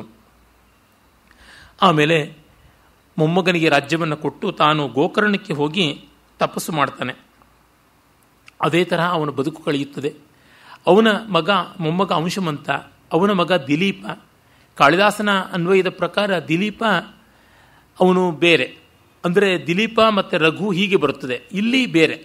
ರಾಮಾಯಣದಲ್ಲಿ ರಾಮನ ವಂಶವನ್ನು ಕಂಡರೆ ಅದು ಕಾಳಿದಾಸ ಭಾಸಾದಿಗಳು ಹೇಳಿದ್ದಕ್ಕಿಂತ ಭಿನ್ನವಾಗಿ ತೋರುತ್ತದೆ. ಪದ್ಮಪುರಾಣದಲ್ಲಿ ಬರುವುದು ಅದಕ್ಕಿಂತ ಎಲ್ಲ ಇದು ಭಿನ್ನವಾಗಿದೆ. ಯಾಕೆ ಹೀಗೆ ಭಿನ್ನವಾಗಿದೆ ಅಂತ ಅನ್ನೋದಕ್ಕೆ ಯುಗಾಂತರದ ಕಥೆಗಳು ಕಲ್ಪಾಂತರದಲ್ಲಿ ಬೇರೆಯಾಗುತ್ತವೆ ಅಂತ ಅದೊಂದು ಸ್ಟ್ಯಾಂಡರ್ಡ್ ಆನ್ಸರ್ ಇದೆ. ಇದು ತಪ್ಪು, ಅದು ಸರಿ ಅಂತಲ್ಲ. ದೊಡ್ಡ ವಂಶ, ಅನೇಕರು ಸೇರಿದ್ದರು, ಆ ವಂಶದಲ್ಲಿ ಮಹನೀಯರು ಜನಿಸಿದರು. ಅದು ಲೋಕೋತ್ತರವಾದದ್ದು. ಈ ತಾತ್ಪರ್ಯವಷ್ಟೇ ಬೇಕು, ಮತ್ತಿನ್ಯಾವುದೂ ಅಲ್ಲ. ಆಮೇಲೆ ಭಗೀರಥನಿಗೆ ನಿಶ್ಚಯ ಬರುತ್ತದೆ ತಾನು ಮಾಡಲೇಬೇಕು ಅಂತ. ಅವನು ಆ ಒಂದು ಗೋಕರ್ಣದಲ್ಲಿ ದೀರ್ಘ ತಪಸ್ಸನ್ನು ಮಾಡ್ತಾನೆ. ಊರ್ಧ್ವಬಾಹು ಪಂಚತಪಾಹ, ಪಂಚಾಗ್ನಿಗಳ ಮಧ್ಯೆ 4 ದಿಕ್ಕಲ್ಲಿ ಬೆಂಕಿ ಹಾಕಿಕೊಂಡು ಆಕಾಶದ ಸೂರ್ಯನನ್ನು ನೆಟ್ಟ ನೋಟದಿಂದ ನೋಡ್ತಾ ಮಾಡುವ ತಪಸ್ಸು ಪಂಚಾಗ್ನಿ ತಪಸ್ಸು ಅಂತ. ಕೈ ಎತ್ತಿಕೊಂಡು ಮಾಸಾಹಾರ, ತಿಂಗಳಿಗೊಮ್ಮೆ ಆಹಾರ ತೆಗೆದುಕೊಂಡು ತಪಸ್ಸು ಮಾಡಿದ. 1000 ವರ್ಷಗಳು ತಪಸ್ಸು ಮಾಡಿ ಬ್ರಹ್ಮ ಸಾಕ್ಷಾತ್ಕಾರವಾಯಿತು ಅಂತ. ಆಮೇಲೆ ಬ್ರಹ್ಮ ಗಂಗೆ ಬರುವುದಕ್ಕೆ ಆಗುತ್ತದೆ ಅಂತ ಅನುಮತಿ ಕೊಟ್ಟ. ಇದು ಭಗೀರಥ ಪ್ರಯತ್ನ ಅನ್ನುವುದು ಒಂದು ದೊಡ್ಡ ನುಡಿಗಟ್ಟು, ವಂಡರ್ಫುಲ್ ಈಡಿಯಮ್ ಆಗಿದೆಯಲ್ಲ. ಎಷ್ಟೆಲ್ಲ ಕಷ್ಟಪಡಬೇಕು ಅಂತ. ಒಂದು ಗ್ರ್ಯಾಂಟ್ಸನ್ನು ದಕ್ಕಿಸಿಕೊಳ್ಬೇಕು ಅಂದರೆ ಎಷ್ಟು ಕಷ್ಟ ನೋಡಿ. ಬ್ರಹ್ಮನತ್ರ ಗಂಗೆಯನ್ನು ಬಿಡಿಸು ಅಂತನ್ನುವ ಗ್ರ್ಯಾಂಟ್ ಮಾಡಿಸ್ಕೊಳ್ಳೋದು, ಒಂದು ಸಿಗ್ನೇಚರ್ ಹಾಕೋದಕ್ಕೆ 1000 ವರ್ಷ ಅಲಿಬೇಕಾಯಿತು ಅಂತ. ಏಕೆಂದರೆ ಸರ್ಕಾರದ್ದಾದ ಒಂದು ಕ್ರಮ, ಅದೊಂದು ವ್ಯವಸ್ಥೆ, ಅದರ ವಿಳಂಬದ ರೀತಿ ಅದು ಇದ್ದೇ ಇದೆ. ಪ್ರತಿ ಪತ್ರವು ಪಕ್ಕದ್ದೇ ಟೇಬಲ್ಗಾಗಿದ್ದರೂ ಕೂಡ ಅದನ್ನು ಪೋಸ್ಟಲ್ಲೇ ಕಳಿಸಬೇಕು. 1 ವಾರ ಆದಮೇಲೆ ಅದು ಬರೋದು. ಅಷ್ಟೊತ್ತಿಗೆ ಅವನೆಲ್ಲೋ ರಜಾ ಹಾಕಿ ಹೋಗಿರ್ತಾನೆ. ಇಲ್ಲಿಂದ ಅಲ್ಲಿ ಕೊಡಬಹುದಾ, ಕೊಡಬಾರ್ದಾ? ಇಲ್ಲ, ಆಗಬಾರ್ದು. ನಮ್ಮ ಕರ್ಮಕಾಂಡಗಳಲ್ಲೂ ಹಾಗೆ ಉಂಟು. ಸಣ್ಣ ಪುಟ್ಟ ರೀತಿಯಲ್ಲಿಲ್ಲ, ಎಲಾಬರೇಟ್ ಆದದ್ದು, ಸಂಕೀರ್ಣವಾದದ್ದು, ಅದರ ಕ್ರಮ ಅದರದಷ್ಟೇ. ವೇದಾಂತ ಮಾತ್ರ ಇಹೈವ, ಈಗ ಇಲ್ಲಿ ಅಂತ ಹೇಳುತ್ತದೆ. ಇನ್ನು ಮಿಕ್ಕವೆಲ್ಲ ನಿಧಾನಕ್ಕೆ ಅದರ ದಾರಿನಲ್ಲಿ ಅದು ಹೋಗುತ್ತದೆ ಅಂತ ಹೇಳುತ್ತದೆ. ಹೀಗೆ ಅವನು ಬ್ರಹ್ಮನಿಂದ ಅಂಗೀಕಾರವನ್ನು ಪಡ್ಕೊಂಡು ಗಂಗೆಯನ್ನು ಒಪ್ಪಿಸಿಕೊಳ್ತಾನೆ. ಕೆಲವು ಕಥೆಗಳ ಪ್ರಕಾರ ಗಂಗೆಗಾಗಿಯೂ ಮತ್ತೆ ತಪಸ್ಸು ಮಾಡ್ದ. ಬ್ರಹ್ಮ ಏನೋ ಭೂಮಿಗೆ ಬರಲಿ ಅಂತಂದಿದ್ದಾಯಿತು. ಗಂಗೆಗಾದ ಒಂದು ಇಷ್ಟಾನಿಷ್ಟ ಇರ್ತದಲ್ಲ, ಅವಳನ್ನು ಕೇಳಬೇಕಲ್ಲ, ಆಗಲಿ ಅಂತ. ಇಲ್ಲಿ ಬ್ರಹ್ಮನೇ ಹೇಳ್ತಾನೆ ಅವಳನ್ನು ತಡೆಯುವುದು ಹೇಗೆ? ಗಂಗಾಯ ಪತನಂ ರಾಜನ್ ಪೃಥಿವೀ ನ ಸಹಿಷ್ಯತೆ ತಾಂ ವೈ ಧಾರಯಿತು ವೀರ ನಾಣ್ಯಂ ಪಶ್ಯಾಮಿ ಶೂಲಿನಃ. ಗಂಗೆಯ ಆ ಅವತರಣದ ರಭಸವನ್ನು ಯಾರೂ ತಾಳೋಕ್ಕಾಗೋಲ್ಲ. ಭೂಮಿ ಸಿಡಿದು ಹೋಗುತ್ತೆ, ಕೊಚ್ಚಿಕೊಂಡು ಹೋಗುತ್ತದೆ, ಶಿವನೇ ಅಲ್ಲದೆ ಇನ್ಯಾರೂ ಇಲ್ಲ ಅಂತ. ಅಲ್ಲಿ ಗಂಗೆ ಹೇಳ್ತಾಳೆ, ನಾನು ಬೀಳುವ ರಭಸಕ್ಕೆ ಯಾರು ತಾನೇ ಇರ್ತಾರೆ, ಏನಾದರೂ ವ್ಯವಸ್ಥೆ ಮಾಡುವಂತ. ಆಗ ಮತ್ತೆ ಬ್ರಹ್ಮನನ್ನು ಕೇಳಿಕೊಂಡು ಶಿವನಲ್ಲಿಗೆ ಅದು ಸಾಧ್ಯ ಅಂತ ಶಿವನನ್ನು ತಪಸ್ಸು ಮಾಡ್ತಾನೆ. ಸಂವತ್ಸರ ಉಪಾಸತ, ಮೊದಲೇ ಹೇಳಿದ್ನಲ್ಲ, ಒಂದು ಸಂವತ್ಸರ. ಊರ್ಧ್ವಬಾಹು ನಿರಾಲಂಬ ವಾಯುಭಕ್ಷ ನಿರಾಶ್ರಯ. ಗಾಳಿ ಮಾತ್ರ ಕುಡಿಕೊಂಡು ಕೈ ತೋಳನ್ನು ಎತ್ತಿಕೊಂಡು ಉಂಗುಷ್ಟದ ಮೇಲೆ ನಿಂತು ತಪಸ್ಸು ಮಾಡ್ತಾನೆ. ಅಚಲ ಸ್ಥಾಣುವಸ್ಥಿತ್ವ ರಾತ್ರಿಂದಿವಂ ಅರಿಂದಮ. ಆ ಥರ ತಪಸ್ಸು ಮಾಡಿದಾಗ ಶಿವ ಒಪ್ಪಿಕೊಳ್ತಾರೆ. ಅದು ಯಾಕೆ, ನಾನು ಯಾಕೆ ಬೇಕು ಅಂತೆಲ್ಲ ಕೇಳೋಲ್ಲ. ಜಟಾಜೂಟವನ್ನು ಬಿಚ್ಚಿ ತಲೆ ಎತ್ತಿ ನಿಲ್ತಾನೆ. ಆಗ ಗಂಗಾವತರಣ. ಆ ಕಲ್ಪನೆಯೇ ತುಂಬ ಚೆನ್ನಾಗಿದೆ. ಇದನ್ನು ಪ್ರಾಯಶಃ ಚಿತ್ರದಲ್ಲಿ ಮೊದಲ ಬಾರಿ ಚಿತ್ರಿಸಿದವನು ರವಿವರ್ಮ. ಅದು ಆಕರ್ಷಕವಾಗಿ ಮಾಡಿದ, ಮತ್ತೆ ಅದು ಲೋಕೋತ್ತರವಾದ ಆಯಾಮಗಳನ್ನು ಪಡ್ಕೊಳ್ತು. ಗಂಗೆ ಹಾಗೆ ಬರ್ತಾಳೆ. ಇನ್ನು ಕೆಲವು ಶಿಲ್ಪಗಳಲ್ಲಿ ಕೂಡ ಉಂಟು. ಆ ಗಂಗಾವತರಣದಲ್ಲಿ ಒಂದು ನದಿ ಹರಿಯುವುದು, ಮೇಲಿಂದ ಧುಮುಕುವುದು, ಅದನ್ನು ಶಿವ ತನ್ನ ಜಟೆಯಲ್ಲಿ ಬಂಧಿಸಿ ವ್ಯವಸ್ಥಿತವಾದ ರೀತಿಯಲ್ಲಿ ಹರಿಯ ಬಿಡುವುದು ಕಲೆಗೆ ಎಷ್ಟು ಸೊಗಸಾಗಿ ಒದಗಿ ಬರ್ತಕ್ಕಂಥದ್ದು. ಗಂಗಾವತರಣವನ್ನು ತುಂಬ ಸುಂದರವಾಗಿ ನೃತ್ಯ ಮಾಡಬಹುದು, ಬಹಳ ಸುಂದರವಾಗಿ ತೋರ್ಪಡಿಸಬಹುದು. ಎಷ್ಟೋ ಜನ ನರ್ತಕರು ಮಾಡಿದ್ದಾರೆ, ಕೆಲವರು ತುಂಬ ಕೆಟ್ಟದಾಗಿ ಮಾಡಿದ್ದಾರೆ. ದರ್ಪಣ್ ಅಕಾಡೆಮಿಯಿಂದ ಮಲ್ಲಿಕಾ ಸಾರಾಭಾಯಿ ಮಾಡಿದ್ದು ಗಂಗಾ ಅಂತ ನೋಡಿದ್ದೆ. ಈಗ ಗಂಗೆ ಎಷ್ಟು ಮೈಲಿಗೆ ಆಗಿದೆಯೋ ಅಷ್ಟು ಕೊಚ್ಚೆ ಆಗಿರ್ತಕ್ಕಂಥದ್ದು ಆ ರಂಗಪ್ರಯೋಗ. ಚೌಡಯ್ಯ ಮೆಮೋರಿಯಲ್ ಹಾಲಲ್ಲಿ ರಸ ರಕ್ತಿ ಬಿಟ್ಟು ಇನ್ನೆಲ್ಲ ಇತ್ತು. ಆದರೆ ಇಂದಿಗೂ ಎಂದಿಗೂ ತುಂಬ ಆಕರ್ಷಕವಾದದ್ದು, ಪ್ರಲೋಭನೀಯವಾದಂಥದ್ದು ಅದು. ಸಂಸ್ಕೃತದಲ್ಲಿ ನೀಲಕಂಠ ದೀಕ್ಷಿತ ಗಂಗಾವತರಣ ಅಂತ ರಸ್ಯವಾದ ಒಂದು ಕಾವ್ಯವನ್ನೇ ಬರೆದಿದ್ದಾನೆ. ಕನ್ನಡದಲ್ಲಂತೂ ನಮ್ಮ ಬೇಂದ್ರೆಯವರು ಅದನ್ನು ಅಜರಾಮರ ಮಾಡಿಬಿಟ್ಟಿದ್ದಾರೆ, ಗಂಗಾವತರಣ ಅನ್ನುವ ಅವರ ಕವಿತೆಯ ಮೂಲಕವಾಗಿ. ಅಲ್ಲಿ ಒಂದು ಕಡೆ ಹೇಳ್ತಾರೆ, ಅವತಾರವೆಂದು ಎಂದಾರು ತಾಯಿ ಈ ಅಧಃಪಾತವನ್ನೇ ಅಂತ. ಅಮ್ಮ, ಇದು ಅಧಃಪಾತ ಅಲ್ಲ, ಅವತಾರ ಅಂತ ಕರೀತಾರೆ ಅಂತ. ನೋಡಿ, ಮೇಲಿಂದ ಕೆಳಕ್ಕೆ ಇಳಿಯುವುದು, ಅದನ್ನು ಪತನ ಅಂತಲೂ ಹೇಳಬಹುದು, ಅವತಾರ ಅಂತಲೂ ಅನ್ಬಹುದು. ಪತನ ಯಾವುದು ಅಂತಂದರೆ ಗೊತ್ತು ಗುರಿ ಇಲ್ಲದೆ ಬಿದ್ದಾಗ, ಪ್ರಜ್ಞಾವಂತಿಕೆಯಿಂದ ಬಂದಾಗ ಅದು ಇಳಿಯುವುದು. ಅವರೋಹಣ, ಅವತರಣ ಅಂದರೆ ಇಳಿಯೋನಿಗೆ ಹತ್ತಿದ್ದು ಗೊತ್ತಾಗಬೇಕು. ಮೆಟ್ಲಿಂದ ಬಂದಾಗ ಅದು ಅವತರಣ, ಮಾಳಿಗೆಯಿಂದ ಬಿದ್ದಾಗ ಅದು ಪತನ. ಬಿದ್ದ ಮೇಲೆ ಮತ್ತೆ ಹೇಳೋಕ್ಕಾಗೋಲ್ಲ, ಕೈಕಾಲು ಮುರಿದು ಕೊರಳೆ ಮುರಿದು ಪ್ರಾಣವೇ ಹೋಗಬಹುದು. ಆದರೆ ಮೆಟ್ಟಿಲಾದರೆ ನಾನು ಮತ್ತೆ ಹತ್ತಿ ಹೋಗಬಹುದು. ಅಂದರೆ ಹತ್ತುವ ದಾರಿ ಗೊತ್ತಿದ್ದವನು ಎತ್ತರದಿಂದ ಇಳಿದಾಗ ಅವತಾರ, ಹತ್ತಿ ಇಳಿಯುವ ದಾರಿ ಇಲ್ಲದೆ ವಿಶೃಂಖಲವಾಗಿ ಅದನ್ನು ಮುರ್ಕೊಂಡು ಬಂದು ಬೀಳ್ತಕ್ಕಂಥದ್ದು ಅದು ಪತನ ಅಂತನ್ನುವಲ್ಲಿ ಆ ಶಬ್ದಗಳಲ್ಲಿರುವ ಸ್ವಾರಸ್ಯವನ್ನು ಮಹಾಕವಿ ವರಕವಿ ಎಷ್ಟು ಚೆನ್ನಾಗಿ ಚಿತ್ರಿಸಿದ್ದಾರೆ. ಆ ಒಂದು ಪದಪುಂಜದಲ್ಲಿಯೇ ಕಾಣಿಸುತ್ತದೆ. ಅಲ್ಲಿ ಅಂಬಿಕಾತನಯ ನತ್ತೆ ಬಾ ಅಂತ ಹೇಳ್ತಾರೆ. ಅವರಿಗೆ ಗಂಗಮ್ಮ, ಗಂಗಾಬಾಯಿ, ಭಾಗೀರಥಿ ಅಂತ ಸೋದರತ್ತೆ ಇದ್ರು ಅಂತ ಹೇಳ್ತಾರೆ. ಅದಕ್ಕೆ ಅಂಬಿಕಾತನಯ ನತ್ತೆ ಬಾ ಅಂತ ಅದು ಇದ್ದಿರಬಹುದು. ಅರೆ, ಅದರ ಸ್ವಾರಸ್ಯ ಅಲ್ಲ. ಆ ಥರ ಬಂಧುಗಳ ಹೆಸರನ್ನು ಯಾವುದನ್ನು ತಂದು ಚಮತ್ಕಾರ ಮಾಡೋದ್ರೊಳಗೆ ಕಾವ್ಯ ತುಂಬ ಕೆಳಗಿಳಿಯುತ್ತದೆ, ಅದು ಪತನ ಆಗುತ್ತದೆ. ಅರೆ, ಅಂಬಿಕಾತನಯ ನತ್ತೆ, ನನ್ನ ಕಡೆಗೆ ಬಾಮ್ಮ. ಜಗನ್ನಾಥ ಪಂಡಿತನ ಗಂಗಾ ಲಹರಿ ಅವರಿಗೆ ತುಂಬ ಪ್ರಭಾವಿಯಾಗಿತ್ತು, ಪ್ರೇರಣೆಯಾಗಿತ್ತು ಅಂತ ಹೇಳ್ತಾರೆ. ಅಂದರೆ ನನ್ನ ಕಡೆಗೂ ಹರಿದು ಬಾ ಅಂತ. ಜಗನ್ನಾಥ ಪಂಡಿತರಾಜ ಗಂಗಾ ಲಹರಿಯಲ್ಲೇ ಅದನ್ನೇ ಕೇಳ್ತಾ ಇರ್ತಕ್ಕಂಥದ್ದು. ನನಗೆ ನಿನ್ನಲ್ಲಿ ಬರೋಕ್ಕಾಗ್ತಾ ಇಲ್ಲ, ನೀನು ನನ್ನ ಕಡೆಗೆ ಬರಬೇಕು ಅಂತ. ಹೀಗೆ ಪ್ರತಿಯೊಬ್ಬರಿಗೂ ಆ ಗಂಗಾ ಲಹರಿ ಇಳಿದು ಬರಬೇಕು. ಬೇಂದ್ರೆಯವರು ಅಲ್ಲಿ ಮತ್ತೂ ಒಂದು ಸ್ವಾರಸ್ಯವನ್ನು ತೋರ್ಪಡಿಸ್ತಾರೆ. ನಮ್ಮ ತಂತ್ರಶಾಸ್ತ್ರದ ಪ್ರಕಾರ ಕುಂಡಲಿನಿ ಜಾಗರಣವಾಗಿ ಸಹಸ್ರಾರ ಮುಟ್ಟಿ ಆ ಸಹಸ್ರಾರದಿಂದ ಸುಧಾ ಬಿಂದು ಕಿರಣಗಳಾಗಿ ಹನಿಗಳಾಗಿ ಕೆಳಗೆ ಇಳಿಯುತ್ತದೆ ಅಂತ. ತಂತ್ರಶಾಸ್ತ್ರದ ಪ್ರಕಾರ ಕುಂಡಲಿನಿ ಶಕ್ತಿ ಸರ್ಪರೂಪಿ ಅಂತ ನೆನ್ನೆ ಎಲ್ಲ ಹೇಳ್ತಾ ಇದ್ದೆ. ಅದು ಆ ಸಹಸ್ರಾರ ಚಂದ್ರಮಂಡಲದ ದಂಶನ ಮಾಡಿದಾಗ ಅಲ್ಲಿಂದ ಕ್ಷರಿಸುವ ಜಾರಿ ಬೀಳತಕ್ಕಂಥ ಅಮೃತ ಕಿರಣ, ಅಮೃತಕರ, ಸುಧಾಸೂತಿ ಅಂತ ಚಂದ್ರನ ಹೇಳ್ತಾರೆ. ಆ ಅಮೃತ ಧಾರೆ ಅದು ಗಂಗೆ ಅಂತ. ಆ ರೀತಿಯಲ್ಲಿ ಅಂದರೆ ನಮ್ಮೊಳಗಿನ ಜ್ಞಾನ ಗಂಗೆ ಇಳಿಯಬೇಕು ಅನ್ನುವುದು. ಕಾಶಿ ಕ್ಷೇತ್ರಂ ಶರೀರಂ ತ್ರಿಭುವನ ಜನನಿ ವ್ಯಾಪಿನಿ ಜ್ಞಾನಗಂಗಾ, ಕಾಶಿ ಪಂಚಕದ ಶಂಕರರ ಮಾತು. ಆ ಅರ್ಥದಲ್ಲಿ ಗಂಗೆಯ ಅವತರಣ ನಮ್ಮೊಳಗಾಗಬೇಕು, ಆಗ್ತಾ ಇರಬೇಕು ಅನ್ನುವ ತತ್ವ ಕೂಡ ಅಲ್ಲಿ ಇದೆ ಅಂತ ಟಿಪ್ಪಣಿಗಳಲ್ಲಿ ಗೊತ್ತಾಗುತ್ತದೆ. ಇರಲಿ, ಹೀಗೆ ಗಂಗೆ ಎಲ್ಲ ಕಾಲಕ್ಕೂ ಅದ್ಭುತವಾದ ಕಲಾ ಮಾಧ್ಯಮವಾಗಿ ಕಂಡಿದೆ. ಅದನ್ನು ನಾವು ಇವತ್ತು ರಾಷ್ಟ್ರಕ ಪ್ರಜ್ಞೆಯಿಂದ ಚೆನ್ನಾಗಿ ಉಳಿಸಿಕೊಂಡ್ರೆ ಬದುಕಿಯವು, ಇಲ್ಲದಿದ್ದರೆ ಇಲ್ಲ.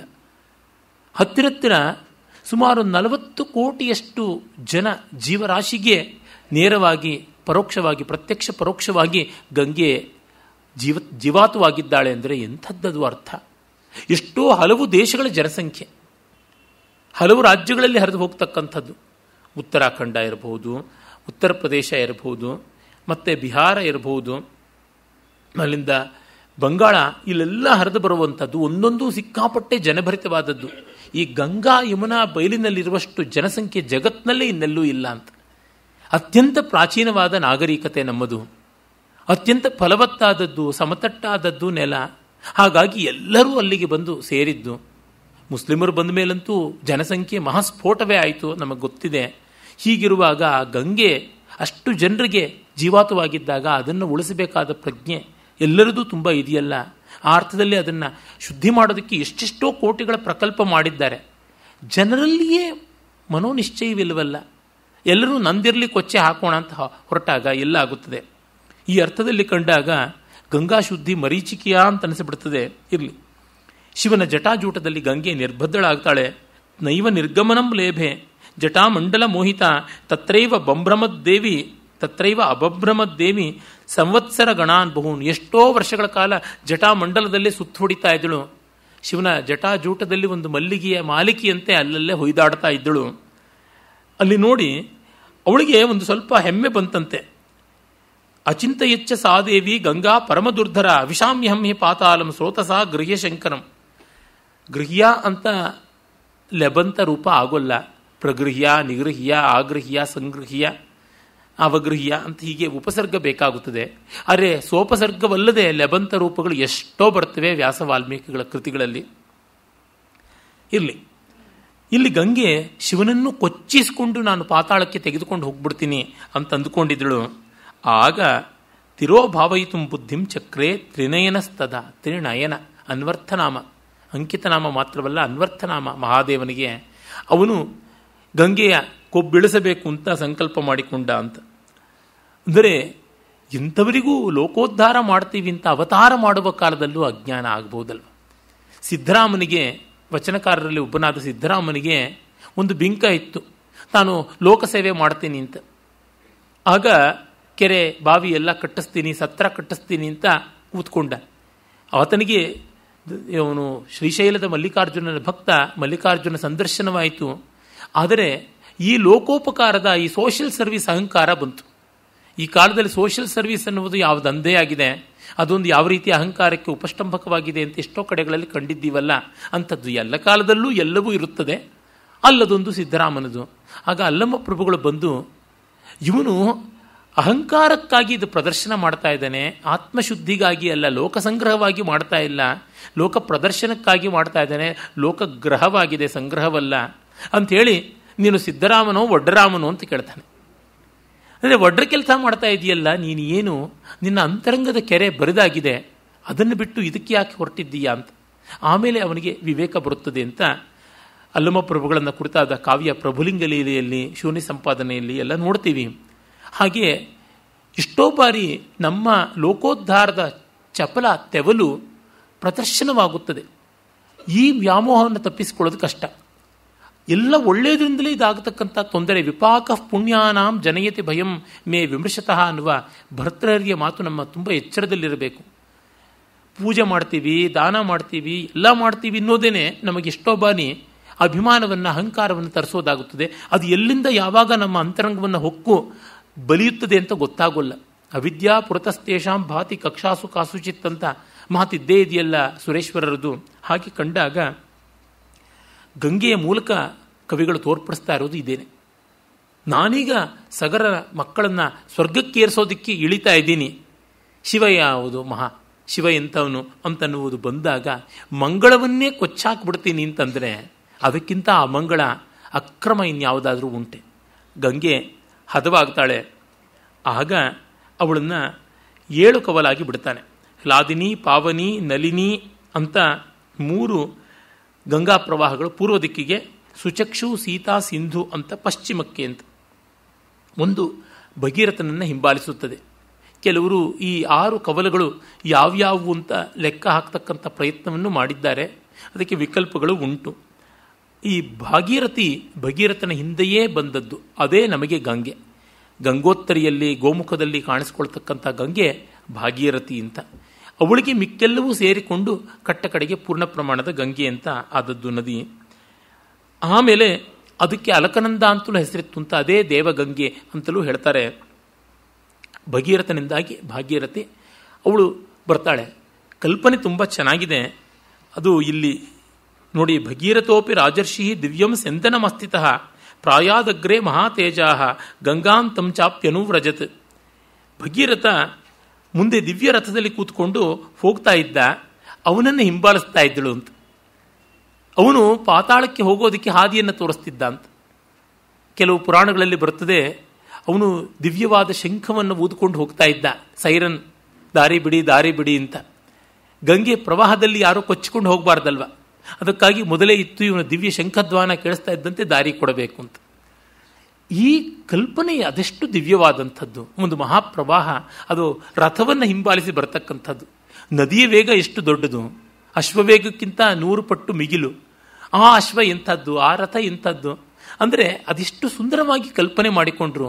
ಕಲೆಗೆ, ನೃತ್ಯಕ್ಕೆ, ಚಿತ್ರಕ್ಕೆ ಹೇಳಿ ಮಾಡಿಸಿದಂಥದ್ದು. ಇದನ್ನಂತೂ ದೃಶ್ಯವಾಗಿ ಅನಿಮೇಷನ್ನಲ್ಲೆಲ್ಲ ತೋರಿಸಿದ್ರೆ ಕಣ್ಣಿಗೆ ಪರ್ವ ಆಗುತ್ತದೆ. ಇತ್ತ ಕಡೆಗೆ ನಮ್ಮ ಜನ ಹೋಗುವುದಿಲ್ಲ. ಅದನ್ನು ಬಿಟ್ಟು ಕೆಲಸಕ್ಕೆ ಬಾರದ್ದನ್ನು ಹುಡುಕಾಡ್ತಾ ಇರ್ತಾರೆ. ಆಮೇಲೆ ಪಾತಾಳಕ್ಕೆ ಹೋಗಿ ಅಲ್ಲಿ ಆ ಉದ್ಧಾರ ಮಾಡುವುದು. ಇಲ್ಲಿ ಆ ಪದ್ಯಗಳು ತುಂಬ ಸೊಗಸಾಗಿದೆ. ವಿಮಾನೈರ್ ನಗರಾಕಾರೈಹಿ ಹಯೈಹಿ ಗಜವರೈಸ್ತತ ಪಾರಿಪ್ಲವ ಗತೈಶ್ಚಾಪಿ ದೇವಾಸ್ತತ್ರ ವಿಷ್ಟಿತಾ. ದೇವತೆಗಳೆಲ್ಲ ನೋಡ್ತಾ ಇದ್ರು ಈ ಗಂಗಾವತರಣವನ್ನು ಕಾಣೋದಕ್ಕಿಂತ. ವಿಮಾನಗಳಲ್ಲಿ ಬರ್ತಾರೆ, ಒಂದೊಂದು ಹಾರುವ ನಗರಗಳಂತೆ ಇರ್ತವೆ. ತದದ್ಭುತತಮಂ ಲೋಕೆ ಗಂಗಾಪತನಮುತ್ತಮಂ ದಿದೃಕ್ಷವೋ ದೇವಗಣಾ ಸಮೀಯೋರು ಅಮಿತೌಜಸರಾಗಿ ಅವರು ಬಂದು ಮಿಗಿಲಾದ ಕಾಂತಿಯಿಂದ ಗಂಗೆಯ ಈ ಅವತಾರ ಎಂಥದ್ದು ಅಂತ ನೋಡೋದಕ್ಕೆ ಬಂದರು. ಶತಾದಿತ್ಯ ಮಿವಾಭಾತಿ ಗಗನಂ ಗತತೋಯದಂ. ಆಗ ಮೋಡ ಇಲ್ಲದ ಆಕಾಶದಲ್ಲಿ ಒಟ್ಟಿಗೆ 100 ಸೂರ್ಯರು ಬಂದರೋ ಎಂಬಂತೆ ಬೆಳ್ಳನೆ ಹರಿಯುವ ಗಂಗಾ ಪ್ರವಾಹ ಕಾಣಿಸ್ತು.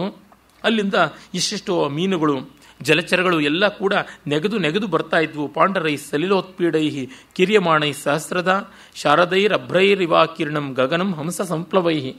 ಆಗ ಶರತ್ಕಾಲವೇ ಬಂದಂತೆ, ಶರತ್ಕಾಲದ ಮೋಡಗಳು ಬಂದಂತೆ ಹಂಸಗಳು ಹಾರ್ತಾ ಇದ್ವು. ತುಂಬ ಸೊಗಸಾಯಿತು ಅಂತ ಹೇಳ್ತಾರೆ.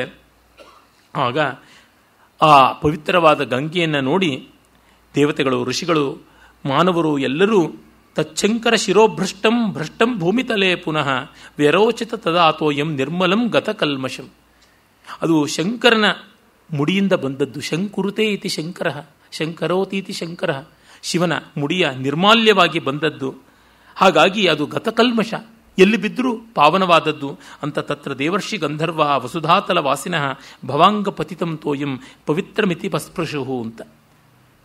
ಶಿವನ ಮೈಮೇಲಿಂದ ಬಿದ್ದ ನೀರು ಪರಮ ಪವಿತ್ರ ಅಂತ ಅದನ್ನು ಮುಟ್ಟಿದರು ಅಂತ.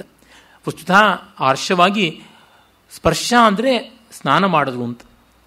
ವೇದಗಳಲ್ಲಿ ಮತ್ತು ಧರ್ಮಸೂತ್ರಗಳಲ್ಲಿ ತ್ರಿಶವಣ ಮುದಕೋಪಸ್ಪರ್ಶಿ ಇತ್ಯಾದಿ ಬಂದಾಗ 3 ಸವನ ಕಾಲದಲ್ಲಿಯೂ ಸ್ನಾನ ಮಾಡಬೇಕು. ಪ್ರಾತಃ ಮಧ್ಯಂದಿನ ಸಾಯಂ ಸೋಮಯಾಗಗಳಲ್ಲಿ ಸ್ನಾನ ಮಾಡಬೇಕು ಅಂತ ಬರುತ್ತೆ. ಉಪಸ್ಪೃಶ್ಯ ಅಂತಂದರೆ ನೀರಲ್ಲಿ ಸ್ನಾನ ಮಾಡಿ ಅಂತಲೇ ಉಂಟು. ಅದನ್ನು ಗೌತಮಾದಿ ಧರ್ಮಸೂತ್ರಗಳಲ್ಲಿ ನಾವು ಕಾಣ್ತೀವಿ. ನಮ್ಮ ವ್ಯಾಖ್ಯಾನಕಾರರ ಮತೀಯ ಆಗ್ರಹ ಯಾವ ಥರ ಇರ್ತದೆ ಅಂತನ್ನೋದಕ್ಕೆ ಮುಸ್ಲಿಮರನ್ನ, ಕ್ರಿಶ್ಚಿಯನ್ರನ್ನ ನಮ್ಮ ಜನಗಳು ಬೈತಾನೆ. ಅವರಿಗೂ ಈ ಶೈವ, ವೈಷ್ಣವ, ಶಾಕ್ತ ಇತ್ಯಾದಿ ಮತ ಕೋಲಾಹಲ ಮಾಡೋರಿಗೂ ಅಂಥ ದೊಡ್ಡ ಕ್ವಾಲಿಟೇಟಿವ್ ವ್ಯತ್ಯಾಸ ಇರೋಲ್ಲ. ಗೋವಿಂದರಾಜೀಯ ವ್ಯಾಖ್ಯಾನದಲ್ಲಿ ಇದರ ಬಗ್ಗೆ ಬರ್ತಾ ಪವಿತ್ರಂ ತೋಯಂ ಯದ್ ಭಾಗೀರಥ್ಯಾ ಭವಾಂಗೇ ಪತಿತಮಿತಿ ಹೇತುನಾ ಅಪವಿತ್ರಂ ಜಾತಂ ಅನೇನ ಹೇತುನಾ ಋಷೇ ಸರ್ವೇ ಪಸ್ಪೃಶು ನ ಸ್ನಸ್ಯು ಅಂತ ಬರೀತಾರೆ. ಪವಿತ್ರವಾದ ಗಂಗೆಯ ನದಿ ನೀರು ನಾರಾಯಣ ಪಾದೋದ್ಭವ ಅಲ್ವಾ, ಅದರಿಂದ ವಿಷ್ಣು ಭಕ್ತರಿಗೆ ಅದು ಮಹಾಪವಿತ್ರ. ಆದರೆ ಶಿವನ ತಲೆ ಮೇಲೆ ಬಿತ್ತಲ್ಲ, ಶಿವ ಅಂತಲೂ ಹೇಳಬಾರದಲ್ವಾ, ಅದು ಶವ, ಸ್ಮಶಾನ. ಹಾಗಾಗಿ ಅಲ್ಲಿ ಬಿದ್ದದ್ರಿಂದ ಮೈಲಿಗೆ ಆಯಿತು. ಹೀಗಾಗಿ ಆ ನೀರನ್ನು ಮುಟ್ಟಿದ್ರಷ್ಟೇ ಹೊರತು ಸ್ನಾನ ಮಾಡಲಿಲ್ಲ ಅಂತ. ಈ ಥರ ವ್ಯಾಖ್ಯಾನ ಮಾಡಿದ್ರೆ ಮಾಹೇಶ್ವರದಲ್ಲಿ, ತೀರ್ಥೀಯದಲ್ಲಿ ಬರುತ್ತದೆ, ಇವನ ತಲೆಯಲ್ಲಿ ಕೆಸರು ತುಂಬಿದೆಯಾ, ಹೊಲಸು ತುಂಬಿದೆಯಾ ಅಂತೆಲ್ಲ ಬೈತಾರೆ. ಆ ವ್ಯಾಖ್ಯಾನಕಾರರು ಇನ್ನೊಂದು ಕಡೆಗೆ ಇನ್ನೊಂದು ಅಡ್ಡ ಮಾತುಗಳು ಆಡ್ತಾರೆ. ಅಂದರೆ ಈ ಮತಾಗ್ರಹ ಬಂದಾಗ ನಮ್ಮ ದೇವರು ಮಾತ್ರ ಸತ್ಯ ಅಂದರೆ ಯಾವ ಪೋಪನ್ ಬೈಯೋದೇನೋ, ಯಾವ ಮುಲ್ಲಾನ್ ಬೈಯೋದೇನೋ ಇಲ್ಲಿಯೇ ಇದೆಯಲ್ಲ ಎಲ್ಲ.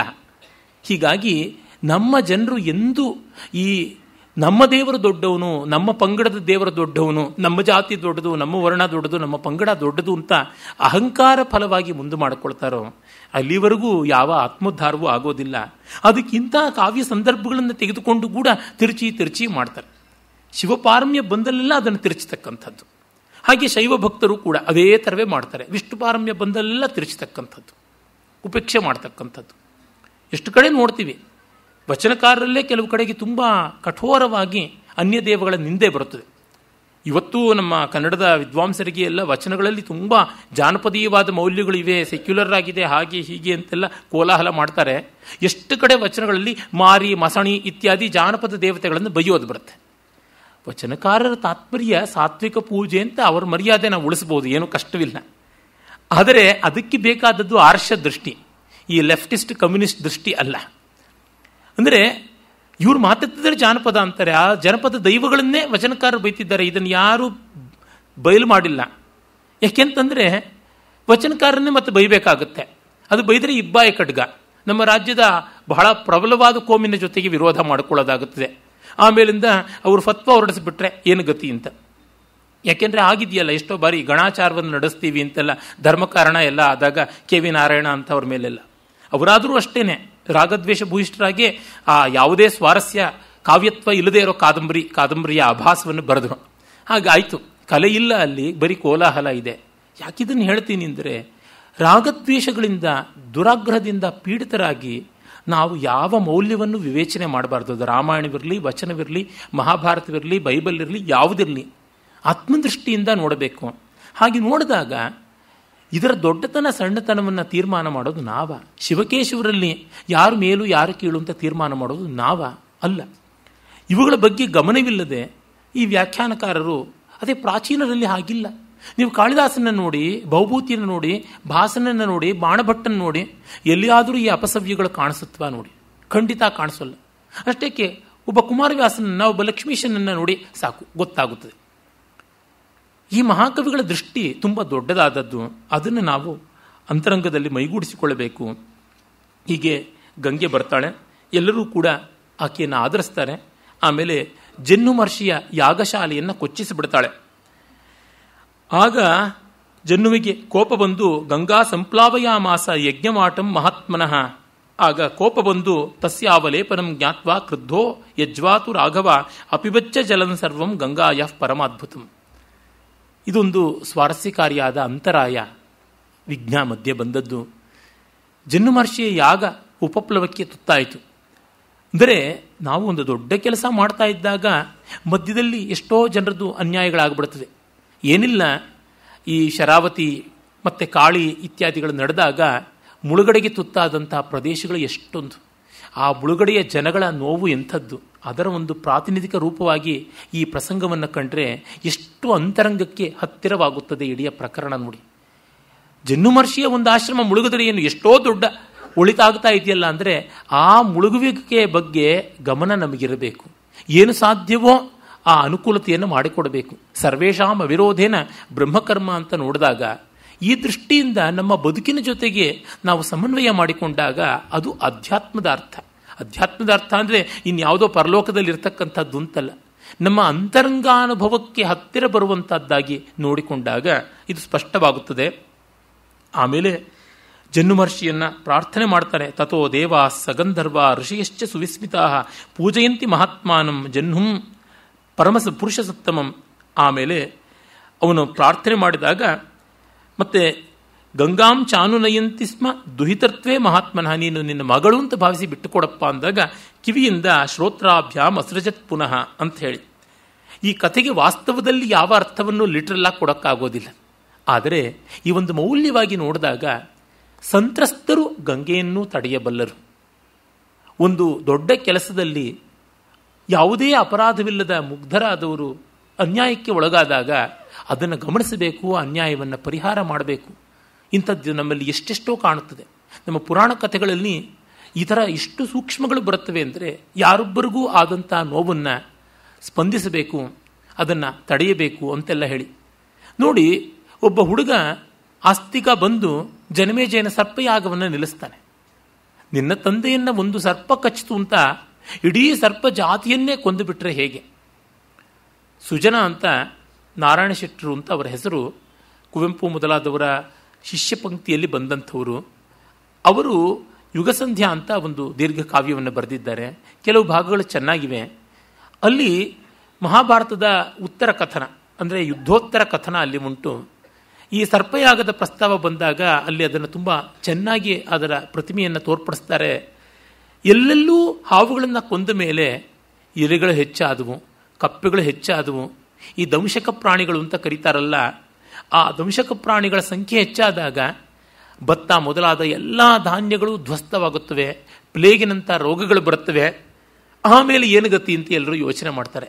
ಅಂದರೆ ನಾವು ಜಿದ್ದುಗಟ್ಟುಕೊಂಡಂತೆ ಚೈನಾ ಮಾಡ್ತಲ್ಲ, ಎಲ್ಲ ಗುಬ್ಬಚ್ಚಿಗಳನ್ನು ಕೊಂದುಬಿಡಿ, ಎಲ್ಲ ಕಪ್ಪೆಗಳನ್ನು ಕೊಂದುಬಿಡಿ ಅಂತ ಹೀಗೆಲ್ಲ ಒಂದು ದೊಡ್ಡ ಪ್ರಕಲ್ಪ ಮಾಡಿಕೊಂಡು ಕ್ರಾಂತಿ ಅಂತ ಮಾಡಿದಾಗ ಆ ವಿಶ್ವವ್ಯೂಹದಲ್ಲಿ ಎಷ್ಟೆಷ್ಟು ಅದರೊಳಗೆ ಸೇರಿಕೊಂಡಿರುತ್ತೆ, ಆ ಸಂಕೀರ್ಣತೆ ನಮಗೆ ಗೊತ್ತಾಗೋಲ್ಲ.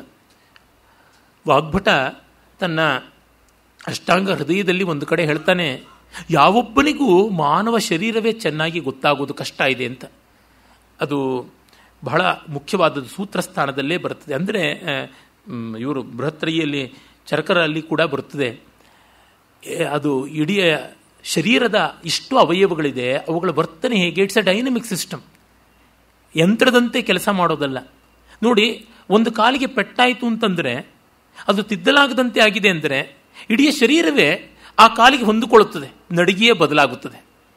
ಅದೇ ತರಹ ನೀವು ಒಂದು ಕಡೆ ಹಲ್ಲು ನೋವ್ತಾ ಇದೆ ಅಂತ ಆ ಕಡೆಗೆ ಅಗೆಯದೆ ಮಿಕ್ಕ ಕಡೆ ಮಾಡಿದ್ರೆ ಅದಕ್ಕೆ ತಕ್ಕಂತೆ ಬಾಯಿ ಹೊಸಡು ಎಲ್ಲ ರೂಪಣಗೊಳ್ಳುತ್ತದೆ. ಅಂದರೆ ಅದು ಬೇರೆ ದಾರಿಯನ್ನು ತೆಗೆದುಕೊಂಡು ಹೋಗುತ್ತದೆ.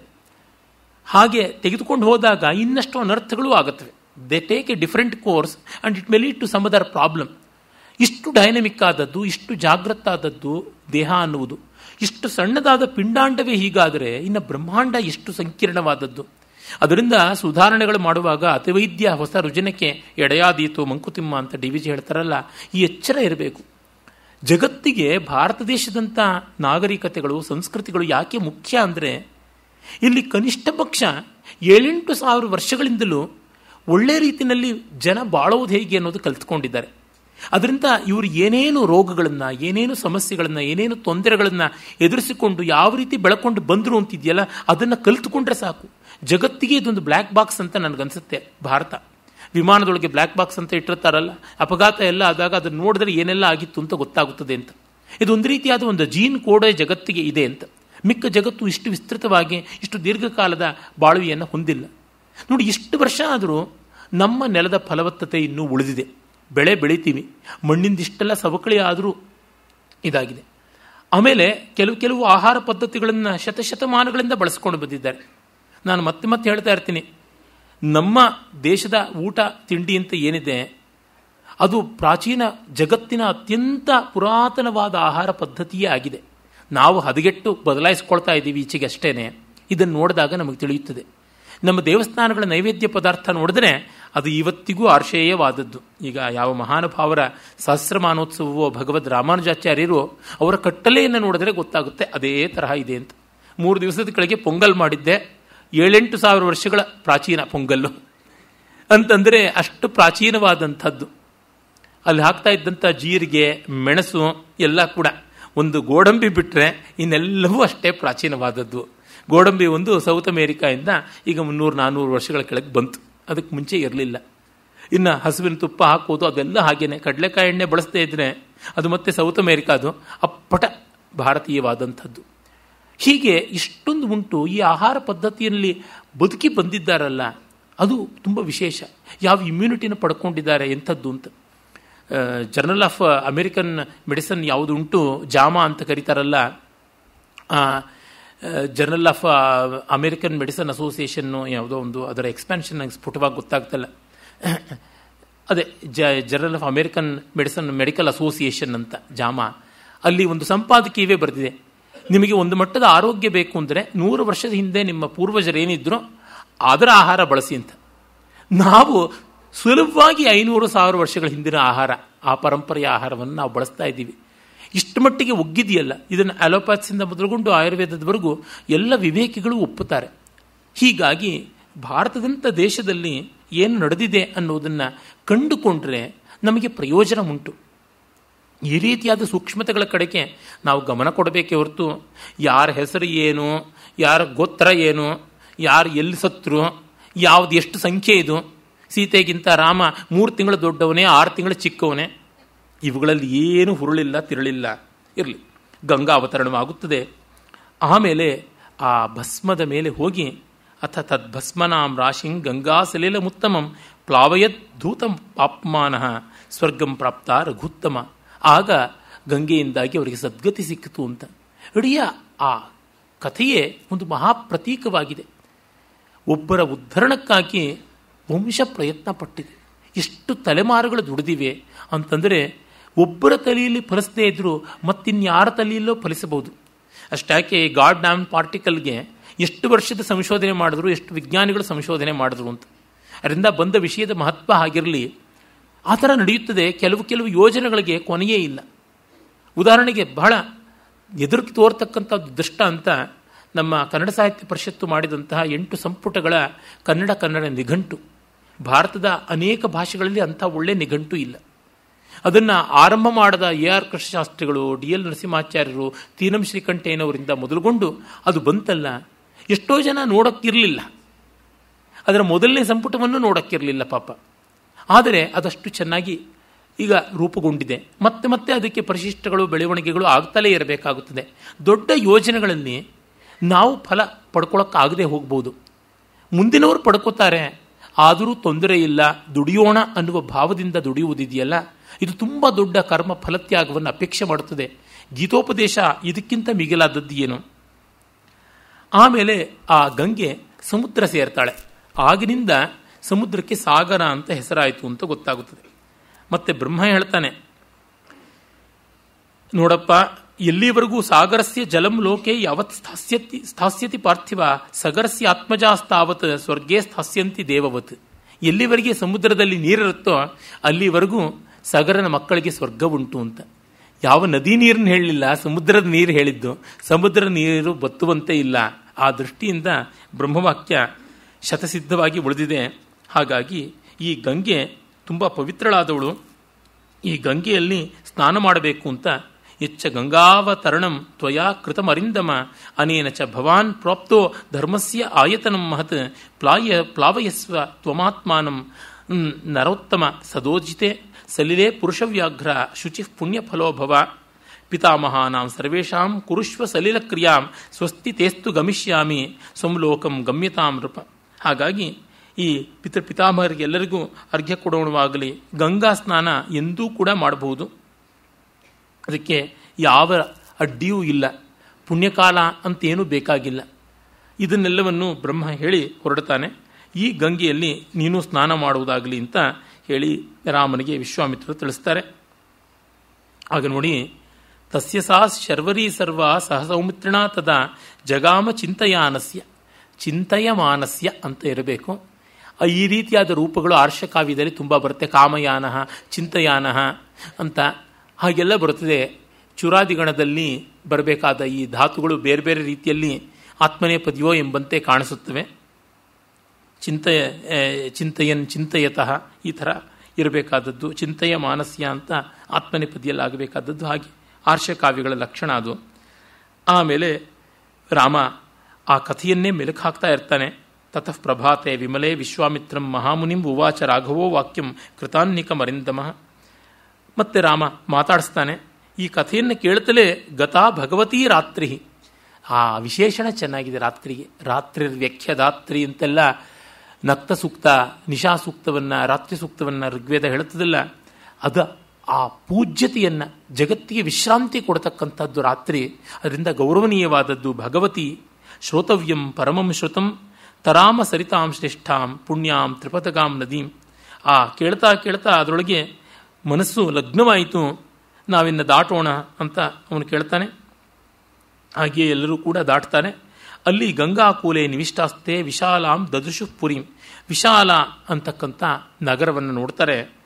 ಆಗ ವಿಶಾಲ ನಗರ ಅನತಿ ದೂರದಲ್ಲಿಯೇ ಮಿಥಿಲೆ, ಅದರ ನಡುವೆ ಈ ಗೌತಮಾಶ್ರಮ ಇದೆ. ಗೌತಮರ ಕಥೆಗೆ ನಾವು ಬರ್ತೀವಿ. ಅದಕ್ಕೆ ಮುನ್ನ ವಿಶಾಲ ನಗರದ ಮಹಾತ್ಮೆ ಏನಿದೆ ಅದನ್ನು ನೋಡೋದಾಗುತ್ತದೆ. ಅದು ದಿತಿ ಗರ್ಭಚ್ಛೇದನದ ಕಥೆ. ವಿಶಾಲೆಯಿಂದ ಮುಂದೆ ಮಿಥಿಲಾ ಅಂತ ಹೇಳಿದನಲ್ಲ, ಅಲ್ಲೆಲ್ಲ ಆ ನಗರಗಳು ಇವೆ. ನಗರದ ಪೂರ್ವದ ಕಥೆ ಒಂದಿದೆ. ಯಾವುದೇ ಒಂದು ಮಹಾನಗರ ಒಂದು ಸಣ್ಣ ಗ್ರಾಮ ಆಗಿರುತ್ತದೆ. ಸಣ್ಣ ಗ್ರಾಮವೂ ಕೂಡ ಒಮ್ಮೆ ಯಾರೋ ಒಬ್ಬರು ಬಂದು ಒಂದು ಸಣ್ಣ ಗುಡಿಸಲು ಹಾಕ್ಕೊಂಡು ಅಲ್ಲಿ ಸುತ್ತಲೂ ಒಂದಿಷ್ಟು ಜಮೀನು ಮಾಡಿಕೊಂಡು ಕೃಷಿ ಮಾಡೋದ್ರಿಂದ ತೊಡಗುತ್ತದೆ. ಈ ಥರ ಉಂಟು. ಒಕ್ಕಲು ಮಾಡಿ ಒಕ್ಕಲಿಗರು ಬಂದು ನೆಲೆಯಾದ ಮೇಲೆ ಮಿಕ್ಕವರೆಲ್ಲ ಬಂದು ಆ ಜಾಗಕ್ಕೆ ಒಂದು ಊರಿನ ತನ ಬರುತ್ತದೆ. ಗ್ರಾಮತ್ವ ನಗರತ್ವ ಅಂತೆಲ್ಲ. ಇಲ್ಲಿ ತಪಸ್ಸಿಗಾಗಿ ದಿತಿ ಬಂದಳು ಅಂತ. ದಕ್ಷ ಪ್ರಜಾಪತಿಯ ಮಕ್ಕಳಲ್ಲಿ ಒಬ್ಬಳು ದಿತಿ ಕಶ್ಯಪ ಪ್ರಜಾಪತಿಯನ್ನು ಮದುವೆ ಆದವಳು. ದೈತ್ಯರ ಮಾತೆ. ಅವಳಿಗೆ ಸದಾ ದುಃಖ, ನನ್ನ ಮಕ್ಕಳೇ ಸೋಲ್ತಾರಲ್ಲ ಅಂತ. ಹಾಗಾಗಿ ಅದಿತೇಶ್ಚ ಮಹಾಭಾಗ ವೀರ್ಯವಂತಸ್ಸು ಧಾರ್ಮಿಕಾ ತತಸ್ತೇಷಾಂ ನರವ್ಯಾಘ್ರ ಬುದ್ಧಿರಾಸೀನ್ ಮಹಾತ್ಮನಾಂ ಅಜರಾ ಅಮರಾಶ್ಚೈವ ಕಥಂ ಸ್ಯಾಮ ನಿರಾಮಯಾ. ಹೀಗೆಲ್ಲ ಆಗಿ ಅವರು ಸಮುದ್ರ ಮಥನಕ್ಕೆ ತೊಡಗಿದರು. ಅದಿತಿಗೆ ತನ್ನ ಮಕ್ಕಳು ಸದಾ ನಷ್ಟವಾಗ್ತಾ ಇದ್ದಾರೆ ಅಂತ ಚಿಂತೆ. ಅದೊಮ್ಮೆ ಒಂದು ಶುಭ ಮುಹೂರ್ತದಲ್ಲಿ ದೇವಾಸುರರಿಬ್ಬರೂ ಸೇರಿ ಒಂದು ದೊಡ್ಡ ಪ್ರಕಲ್ಪವನ್ನು ಕೈಗೊಳ್ಳುತ್ತಾರೆ. ಅದು ಅಮೃತ ಮಥನ. ಅದನ್ನು ಸಂಕ್ಷೇಪದಲ್ಲಿ ಆದಿಕಾವ್ಯ ರಾಮಾಯಣ ಹೇಳುತ್ತದೆ. ನಮಗೆಲ್ಲ ಗೊತ್ತಿರುವ ಕಥೆಯಾದ್ದರಿಂದ ನಾನು ವಿಸ್ತರಿಸುತ್ತಾ ಇಲ್ಲ. ಅಮೃತ ಬರುತ್ತದೆ. ದೇವತೆಗಳ ಪಾಲಿಗೆ ಅಮೃತ ಬಂದುಬಿಡುತ್ತದೆ. ಈ ಇಡೀ ರೂಪಕವೇ ದೊಡ್ಡದು. ನಾನು ಆ ರೂಪಕವನ್ನು ಕುರಿತು ವಿಸ್ತರಿಸಿ ಹೇಳಿದ್ದೀನಿ. ಸಮುದ್ರ ಮಥನವೇ ಇಟ್ಸ್ ಎ ಪ್ರಫೌಂಡ್ ಮೆಟಫಾರ್ ಅಂತ. ಅದು ಇಡೀ ಮಾನವ ಜೀವನಕ್ಕೆ ಮೌಲ್ಯ ನಿಶ್ರೇಣಿಗೆ ಸಂಬಂಧಪಟ್ಟಂಥದ್ದು. ಆದರೆ ಇಲ್ಲಿ ಆ ವಿಸ್ತಾರವನ್ನು ಮತ್ತೆ ಕೈಗೊಳ್ಳಬೇಕಿಲ್ಲ. ಆ ದಿತಿಗೆ ದುಃಖ ಏನೆಂದರೆ, ಎಷ್ಟು ಕಷ್ಟಪಟ್ಟರು ಮಥನ ಮಾಡೋದ್ರೊಳಗೆ ಅರ್ಧ ಶ್ರಮ ನಮ್ಮ ಮಕ್ಕಳದೇ ಆಗಿತ್ತು. ಆದರೂ ಅಮೃತ ನೋಡಿದ್ರೆ ದೇವತೆಗಳ ಪಾಲಾಯಿತು. ಅಮೃತದ ಜೊತೆಗೆ ಬಂದಂಥ ಎಷ್ಟೋ ದ್ರವ್ಯಗಳು ದೇವತೆಗಳ ಪಾಲಾಯಿತು. ಚತುರ್ದಶ ರತ್ನಾನಿ ಅಂತ ಕರೀತಾರೆ. 14 ರತ್ನಗಳು ಅಂತ. ಕಲ್ಪವೃಕ್ಷ ಇರ್ಬೋದು, ಚಿಂತಾಮಣಿ ಇರ್ಬೋದು, ಪಾರಿಜಾತ ಇರ್ಬೋದು, ಸಂತಾನ ಇರ್ಬೋದು, ಕಾಮಧೇನು ಇರ್ಬೋದು, ಐರಾವತ ಇರಬಹುದು, ಅಪ್ಸರಸ್ ಇರಬಹುದು, ಮತ್ತೆ ವಾರುಣಿ ಇರಬಹುದು, ಲಕ್ಷ್ಮಿ ಇರಬಹುದು, ಕೌಸ್ತುಭಮಣಿ ಇರಬಹುದು. ಎಲ್ಲವೂ ಕೂಡ ಬಂತು. ಚಂದ್ರನೂ ಹೌದು. ಎಲ್ಲ ದೇವತೆಗಳಿಗೆ ಸೇರ್ತು. ಕೆಲವರು ಹೇಳ್ತಾರೆ ಉಚ್ಚೈಶ್ರವಸ್ಸು ಬಲಿಗೆ ಸೇರ್ತು ಅಂತ. ನೋಡಿದ್ರೆ ಇಂದ್ರನೂ ಅದನ್ನು ಕಿತ್ತುಕೊಂಡ. ಕಡೆಗೆ ರಾಕ್ಷಸರಿಗೆ ಅಂಬಲಿಯೂ ಉಳಿಯಲಿಲ್ಲ ಪಾಪ. ಈ ಸಮಸ್ಯೆ ಬಂತು. ದಿತಿ ತಾಯಿ, ಅವಳಿಗೆ ದುಃಖವಾಯಿತು, ನನ್ನ ಮಕ್ಕಳಿಗೆ ನಷ್ಟವ ಅಂತ. ಹಾಗಾಗಿ ನಾನು ತನ್ನ ಗಂಡ ಕಶ್ಯಪನ ಬಳಿಗೆ ಹೋಗಿ ಬೇಡಕೋತಾಳೆ. ಶಕ್ರಹಂತಾರಮಿಚ್ಛಾಮಿ ಪುತ್ರಂ ದೀರ್ಘತಪೋರ್ಜಿತಂ. ತುಂಬ ದೀರ್ಘಕಾಲ ತಪಸ್ಸು ಮಾಡಿ ಶಕ್ರಹಂತಾರ, ಇಂದ್ರ ಸಂಹಾರ ಮಾಡತಕ್ಕಂಥ ಬಲ ಇದ್ದ ಒಬ್ಬ ಮಗ ಬೇಕು ಅಂತ. ಆಗ ಕಶ್ಯಪ ತಪಸ್ಸಿಗೆ ಯಾವುದೂ ಸಾಧ್ಯ ಅಂತ ಹೇಳಿ ಅನುಗ್ರಹ ಮಾಡ್ತಾನೆ ಅಂತ. ಇಲ್ಲಿ ನೋಡಿ, ತಂದೆ ಎಲ್ಲರಿಗೂ ಸಮಾನ, ತಾಯಿ ಬೇರೆ. ಆದರೆ ತಾಯಿಯಾದರೂ ಒಡಹುಟ್ಟಿದವರು ಒಬ್ಬೊಬ್ಬರು. ಅಷ್ಟಿದ್ದೂ ವೈಮನಸ್ಯ. ಮನೆಗಳಲ್ಲಿ ನಮ್ಮಲ್ಲಿ ನಡೆಯುತ್ತದಲ್ಲ, ಅಣ್ಣ ತಮ್ಮಂದರ ಮಧ್ಯೆ, ಅಕ್ಕ ತಂಗಿಯರ ಮಧ್ಯೆ ಏನು ಸ್ಪರ್ಧೆ ಇರ್ತದೆ. ಇನ್ನು ನಾದಿನಿ ಭಾವ ಅತ್ತಿಗೆ ಮೈದುನ ಷಡ್ಡಕರ ಮಧ್ಯೆ ಹೇಳಲೇಬೇಕಾಗಿಲ್ಲ. ಮಹಾಯುದ್ಧಗಳು ನಡೆಯುತ್ತವೆ. ಏನಾದರೂ ಶಾಪಾನುಗ್ರಹ ಸಾಮರ್ಥ್ಯ ಇದ್ದಿದ್ರೆ ಎಲ್ಲರೂ ಭಸ್ಮ ಆಗ್ಬಿಡ್ತಾ ಇದ್ರು ಅನ್ಸುತ್ತೆ. ಹಾಗೆ ಉಂಟಲ್ಲ. ಕಥೆಗಳೆಲ್ಲ ಬೇಕಾದಂತೆ ವರ್ಣರಂಜಕವಾಗಿ ಇವೆ. ಯಾರೋ ಅತ್ಯಂತ ಹತ್ತಿರದವರು ದಾಯಾದಿಗಳು ಪರಸ್ಪರ ಒಬ್ಬರು ಕಂಡ್ರೆ ಒಬ್ಬರಿಗಾಗೋಲ್ಲ ತಪಸ್ಸು ಮಾಡ್ತಾ ಇದ್ರು. ಇಲ್ಲ ಕೌರವ ಪಾಂಡವರಂಥವರು. ದೇವದರು ಪ್ರತ್ಯಕ್ಷನಾದಾಗ ಒಬ್ಬನ ಮುಂದೆ ನಿಂತಾಗ ಅವನೇನು ಕೋರ್ಕೋತಾರೋ ಅದಕ್ಕಿಂತ 2 ಪಟ್ಟು ಬೇಕು ಅಂತ ಕೇಳ್ಕೊಂಡ. ಅವನದನ್ನು ಕೇಳಿಸ್ಕೊಂಡು ನನಗೆ ಒಂದು ಕಣ್ಣು, ಒಂದು ಕೈ, ಒಂದು ಕಾಲು ಬಿದ್ದೋಗಲಿ ಅಂತ ಕೇಳ್ಕೊಂಡ. ಅವ್ರಿಗಷ್ಟು ಬಿದ್ದೋಯ್ತು. ಇದೆ, ನಾನು ಒಕ್ಕಣ್ಣನಾಗಿ, ಒಕ್ಕಾಲನವನಾಗಿ, ಒಕ್ಕೈನವನಾಗಿ ನಾನು ಇರ್ತೀನಿ, ಪರವಾಗಿಲ್ಲ, ಅವನು ಏನೂ ಇಲ್ಲದೆ ಒದ್ದಾಡಲಿ ಅಂತ. ಈ ಮಟ್ಟದ ಸ್ಯಾಡಿಸ್ಟಿಕ್ ಮೈಂಡ್ ಸೆಟ್ ಅಂತೀವಲ್ಲ, ಹೀಗೆ ಕಂಡಾಗ ಅಲ್ಲಿ ತಪಸ್ಸೊಂದು ಎಲ್ಲವನ್ನೂ ಕೊಡುತ್ತದೆ. ಪ್ರಯತ್ನ ಯಾರಿಗೂ ಒಂದಿಷ್ಟು ಫಲ ಕೊಟ್ಟೇ ಕೊಡುತ್ತದೆ. ಆದರೆ ಪ್ರಯತ್ನದ ಹಿತಾಹಿತಗಳು, ಶುಭಾಶುಭಗಳು, ಯುಕ್ತಾಯುಕ್ತತೆಗಳು ನಮ್ಮ ಅಂತರಂಗದಿಂದ, ಸಂಸ್ಕಾರದಿಂದ ಬರಬೇಕು. ದೇವತೆಗಳು ಯಾಕೆ ಇಷ್ಟಕ್ಕೂ ಭಾಗಿಗಳಾದರೂ, ಈ ಭಾಗ್ಯ ಅವರಿಗೆ ಯಾಕೆ ಬಂತು ಅನ್ನೋದೇ ದೊಡ್ಡ ಕಥೆ ಬೇರೆ ಇದೆ ಉಂಟು. ದೇವತೆಗಳು ಹಂಚಿಕೊಂಡು ಬಾಳ್ತಾರೆ, ಅಸುರರು ಅಲ್ಲ. ಅಯಜ್ವಾನಃ. ಇದನ್ನು ದಿತಿಗೆ ಎಷ್ಟು ಹೇಳಿದ್ರೂ ಗೊತ್ತಾಗೋಲ್ಲ ಪಾಪ. ತಾಯಿ ಕರಳು, ಅರ್ಥ ಮಾಡ್ಕೊಳ್ಳೋಕ್ಕಾಗೋಲ್ಲ. ತನ್ನ ಹಠ ಬಿಡೋಲ್ಲ. ಮಾಡಮ್ಮ ತಪಸ್ಸು ಅಷ್ಟೇ ಹೇಳಬೇಕು. ಕಶ್ಯಪನ ಅಸಹಾಯಕತೆ ನೋಡಿ. ಅವನು ಯಾರನ್ನು ದಂಡಿಸಲಾರ, ಹಾಗೆಂತ ಯಾರ ಪರವೂ ನಿಲ್ಲಲ್ಲ. ಯಾರಿಗೂ ಒಳ್ಳೆಯದಾಗಲಿ ಅಂತ ಹೇಳ್ತಾನೆ, ಯುಕ್ತತೆ ಏನಿದೆ ಅದನ್ನು ತಿಳಿಸ್ತಾನೆ, ಸತ್ಯ ಧರ್ಮಗಳೆಲ್ಲಿದ್ದರೆ ಅದರ ಪರ ನಿಲ್ತಾನೆ. ಹಾಗಂತ ದೈತ್ಯರನ್ನ ರಾಕ್ಷಸರನ್ನು ಉಪೇಕ್ಷೆ ಮಾಡಿದ್ದಿಲ್ಲ. ಅವನ ವಿರುದ್ಧ ಯಾವ ರಾಕ್ಷಸರೂ ಕೂಡ ಕಟ್ಲೆ ಹಾಕಿದ್ದಿಲ್ಲ. ನಮ್ಮಪ್ಪ ನಮಗೆ ವಿರೋಧಿ ಅಂತ ಯಾರೂ ಕೇಸ್ ಹಾಕಿದ್ದಿಲ್ಲ. ಅದರಿಂದಲೇ ಗೊತ್ತಾಗುತ್ತೆ ಕಶ್ಯಪನ ವ್ಯಕ್ತಿತ್ವ ಎಂಥದ್ದು ಅಂತ. ಆಕೆ ಕಠೋರವಾದ ತಪಸ್ಸನ್ನು ವಿಶಾಲ ಅನ್ನುವ ನಗರ ಮುಂಚೆ ಇತ್ತಲ್ಲ, ಆ ಜಾಗದಲ್ಲಿ ನಗರ ಮೂಲ ಸ್ಥಾಪನೆಗೂ ಮುಂಚೆ ಇತ್ತಲ್ಲ, ಆ ಸ್ಥಳದಲ್ಲಿ ಅದಕ್ಕೆ ಕುಶಪ್ಲವ ಅಂತ ಹೆಸರಿತ್ತು ಅಂತ ಹೇಳ್ತಾರೆ. ಅಲ್ಲಿ ಅವಳು ತಪಸ್ಸು ಮಾಡ್ತಾಳೆ. ಆಗ ಇಂದ್ರ ಜಾಣ್ಮೆಯಿಂದ ಅವಳ ಸೇವೆ ಮಾಡೋಕ್ಕೆ ಬಂದುಬಿಡ್ತಾನೆ. ಅಗ್ನಿಂ ಕುಶಾನ್ ಕಾಷ್ಟಂ ಅಪಹ ಫಲಂ ಮೂಲಂ ತಥೈವ ಚ ನಿವೇದಿಯತ್ ಸಹಸ್ರಾಕ್ಷೋ ಯಚ್ಚಾನ್ಯದಪಿ ಕಾಂಕ್ಷಿತಂ ಗಾತ್ರ ಸಂವಾಹನೈಶ್ಚೈವ ಶ್ರಮಾಪನಯನೈಸ್ತಥಾ ಶಕ್ರ ಸರ್ವೇಷು ಕಾಲೇಶು ದಿತಿಂ ಪರಿಚಚಾರ. ಅವನು ಆಕೆಗೆ ಸಮಿತ್ತು ಕುಶ ಪುಷ್ಪ ಏನೆಲ್ಲ ಬೇಕು ಅಷ್ಟನ್ನು ತಂದು ಕೊಡ್ತಿದ್ದ. ಅವಳಿಗೆಲ್ಲ ಪರಿಚರ್ಯೆ ಮಾಡ್ತಿದ್ದ. ಶ್ರಮ ಆದರೆ ಕೈಕಾಲು ಒತ್ತುವುದರಿಂದ ಮೊದಲುಕೊಂಡು ಎಲ್ಲ ಮಾಡ್ತಿದ್ದ. ಹೀಗೆ ಅನೇಕ ದಿವ್ಯ ಸಹಸ್ರ ವರ್ಷಗಳು ಕಳೆದವು ಅಂತ ಕವಿ ಹೇಳ್ತಾರೆ. ದಶ ವರ್ಷಾಣಿ ತಪಶ್ಚರ್ಯಂತ್ಯಾಂ, ಆಗ 10 ವರ್ಷ ಇನ್ನೂ ಉಳಿದಿತ್ತು. 1000 ವರ್ಷಗಳ ತಪಸ್ಸು ಪೂರ್ಣೇ ವರ್ಷ ಸಹಸ್ರೇ ದಶೋನೇ ರಘುನಂದನ. 10 ವರ್ಷ ಇನ್ನೂ ಉಳಿದಿದ್ದಾಗ ಈ ಒಂದು ಘಟನೆ ನಡೆಯುತ್ತದೆ. ಅವಳು ವ್ರತಿಷ್ಠನಾಗಿ ಮಾಡ್ತಾ ಇದ್ದಾಳೆ, ಒಂದು ಸ್ವಲ್ಪವೂ ತಪ್ಪಿಲ್ಲ. ಅವಳಲ್ಲಿ ಏನಾದರೂ ತಪ್ಪಾದರೆ ಅವಳ ಗರ್ಭ ಪ್ರವೇಶ ಮಾಡಿ ಗರ್ಭವನ್ನು ಛೇದ ಮಾಡಬೇಕು ಅಂತ ಇಂದ್ರ ಬಂದಿರುವುದು. ಅವನ ತಾಳ್ಮೆ, ಇವಳ ತಪಸ್ಸು ಯಾವುದೂ ಹೋಲಿಕೆಗೆ ಮೀರಿದ್ದು, ಗಣನಾತೀತ. ಇಲ್ಲಿ ತತ್ವ ಇಷ್ಟೇ. ಅವಳಿಗೆ ಗೊತ್ತು ತನ್ನ ಒಡಹುಟ್ಟಿನ ಮಗ, ಆಮೇಲೆ ಸವತಿಯಾದವಳ ಮಗ, ತನ್ನ ಮಕ್ಕಳ ಆಗರ್ಭ ಶತ್ರು ಇವನು ತನಗೆ ಸೇವೆ ಮಾಡ್ತಿದ್ದಾನೆ, ಆಗಲಿ ಮಾಡಿಸ್ಕೊಳ್ಳೋಣ ಅಂತ ಅವಳು ಧೈರ್ಯ ನೋಡಿ. ನಾನು ಒಂದು ಚೂರು ಅವನಿಗೆ ರಂಧ್ರಾನ್ವೇಷಣೆಗೆ ಅವಕಾಶ ಕೊಡಲ್ಲ, ಇದರಿಂದ ನನ್ನ ತಪಸ್ಸೇ ಚೆನ್ನಾಗಿ ನಡೆಯುತ್ತೆ ಅಂತ ಜಿದ್ದು ಮಾಡಿಕೊಂಡು ಅವಳು ಗಟ್ಟಿಯಾಗಿದ್ದಾಳೆ. ಅವಳು ಧೈರ್ಯವನ್ನು ಮೆಚ್ಚಬೇಕು. ತನ್ನ ವ್ಯಕ್ತಿತ್ವದಲ್ಲಿ, ತನ್ನ ಕರ್ತೃತ್ವದಲ್ಲಿ, ತನ್ನ ವ್ರತದಲ್ಲಿರ್ತಕ್ಕಂಥ ನಿಷ್ಠೆಯನ್ನು ಮೆಚ್ಚಬೇಕು. ಜೊತೆಗೆ ಇಂದ್ರ ಇಷ್ಟು ವರ್ಷದಲ್ಲಿ ಇವಳು ಒಮ್ಮೆಯಾದರೂ ತಪ್ಪು ಮಾಡಲ್ವಾ ನೋಡೋಣ ಅಂತ ಅವನ ಆಪ್ಟಿಮಿಸಮನ್ನು ಮೆಚ್ಚಬೇಕು. ಎರಡೂ ತುಂಬ ಚೆನ್ನಾಗಿದೆ. ಅಂದರೆ ಈ ಥರ ಕಥೆಗಳಲ್ಲಿ ಕಾಣಬೇಕಾದದ್ದು ಈ ಭಾವ ಸಂಘರ್ಷವನ್ನು, ಈ ಭಾವ ನೈರ್ಭರ್ಯವನ್ನು ಇಂದ್ರ ಹುಡುಕ್ತಾ ಇದ್ದಾನೆ. 990 ವರ್ಷಗಳಾಗಿವೆ.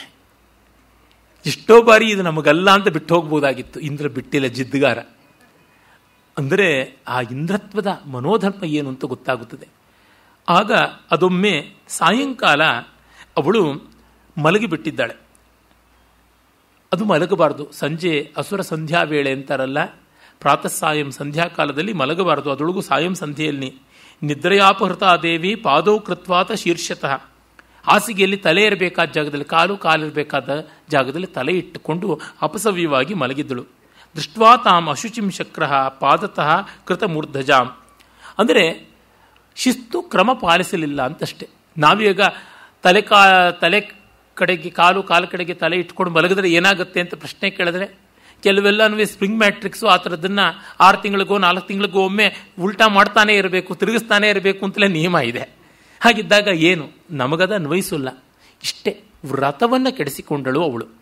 ಮತ್ತೂ ಒಂದು ಗಮನಿಸಬೇಕು, ನಾವು ನಿಯತವಾಗಿ ತಲೆದಿಂಬಿನ ಕಡೆಗೆ ತಲೆ ಇಟ್ಟು ಮಲಗ್ತಾ ಇದ್ದವರು ಅಲ್ಲಿ ಕಾಲಿಟ್ಟರೆ ಕಾಲಿನ ಕೊಳೆ ಕಲ್ಮಶ ಎಲ್ಲ ತಲೆಗಂಟು ಅಲ್ವೇ? ಅದು ಸಾಮಾನ್ಯವಾದ ಲೌಕಿಕ ಕೂಡ ಹೌದು.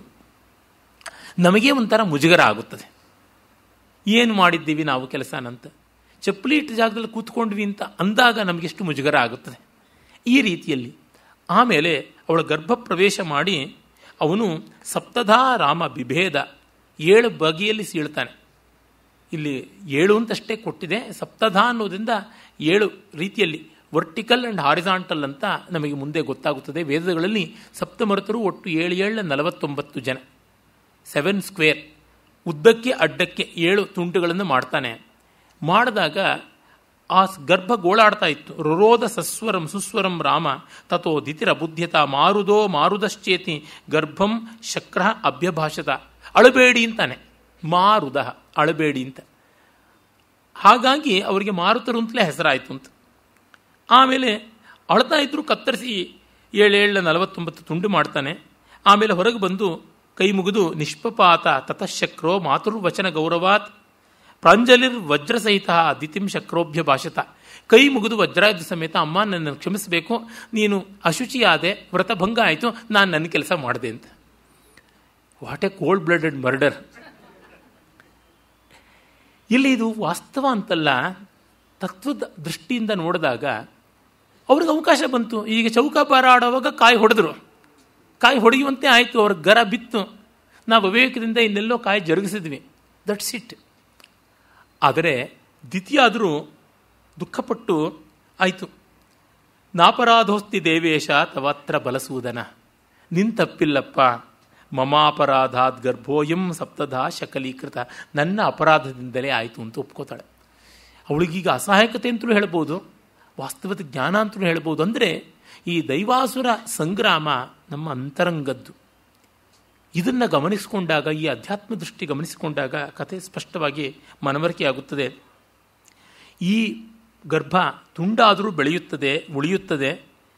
ಇದನ್ನು ಮರುತಾಂ ಸಪ್ತ ಸಪ್ತಾನಾಂ, ಇಲ್ಲಿ ನೋಡಿ 7-7-49 ಅಂತ ಬಂದಿದೆ. ಸ್ಥಾನಪಾಲ ಭವಂತ್ವಿಮೆ ವಾತಸ್ಕಂಧ ಇಮೆ ಸಪ್ತಚರಂತು ದಿವಿಪುತ್ರಕ ಮಾರುತ ಇತಿ ವಿಖ್ಯಾತ ದಿವ್ಯರೂಪ ಮಮಾತ್ಮಜಾಹ. ಹಾಗಾಗಿ ನಿನ್ನ ತಮ್ಮಂದರಾಗಲಿ, ನಿನ್ನ ಜೊತೆ ಇವರು ದೇವತೆಗಳಾಗಲಿ ಅಂತ ಹೇಳ್ತಾಳೆ. ನೋಡಿ, ತಪಸ್ಸು ವ್ಯರ್ಥ ಆಗಲಿಲ್ಲ. 990 ವರ್ಷ ತಪಸ್ಸು ಮಾಡಿದ್ರಿಂದ ಇಂದ್ರ ಸಂಹಾರ ಮಾಡಬೇಕಾದ ಒಬ್ಬ ರಾಕ್ಷಸ ಹುಟ್ಟೋಕ್ಕೆ ಬದಲಾಗಿ ಇಂದ್ರನ ಜೊತೆಗಾರರಾಗಬಲ್ಲಂಥ ದೇವತೆಗಳು ಹುಟ್ಟಿದ್ರು.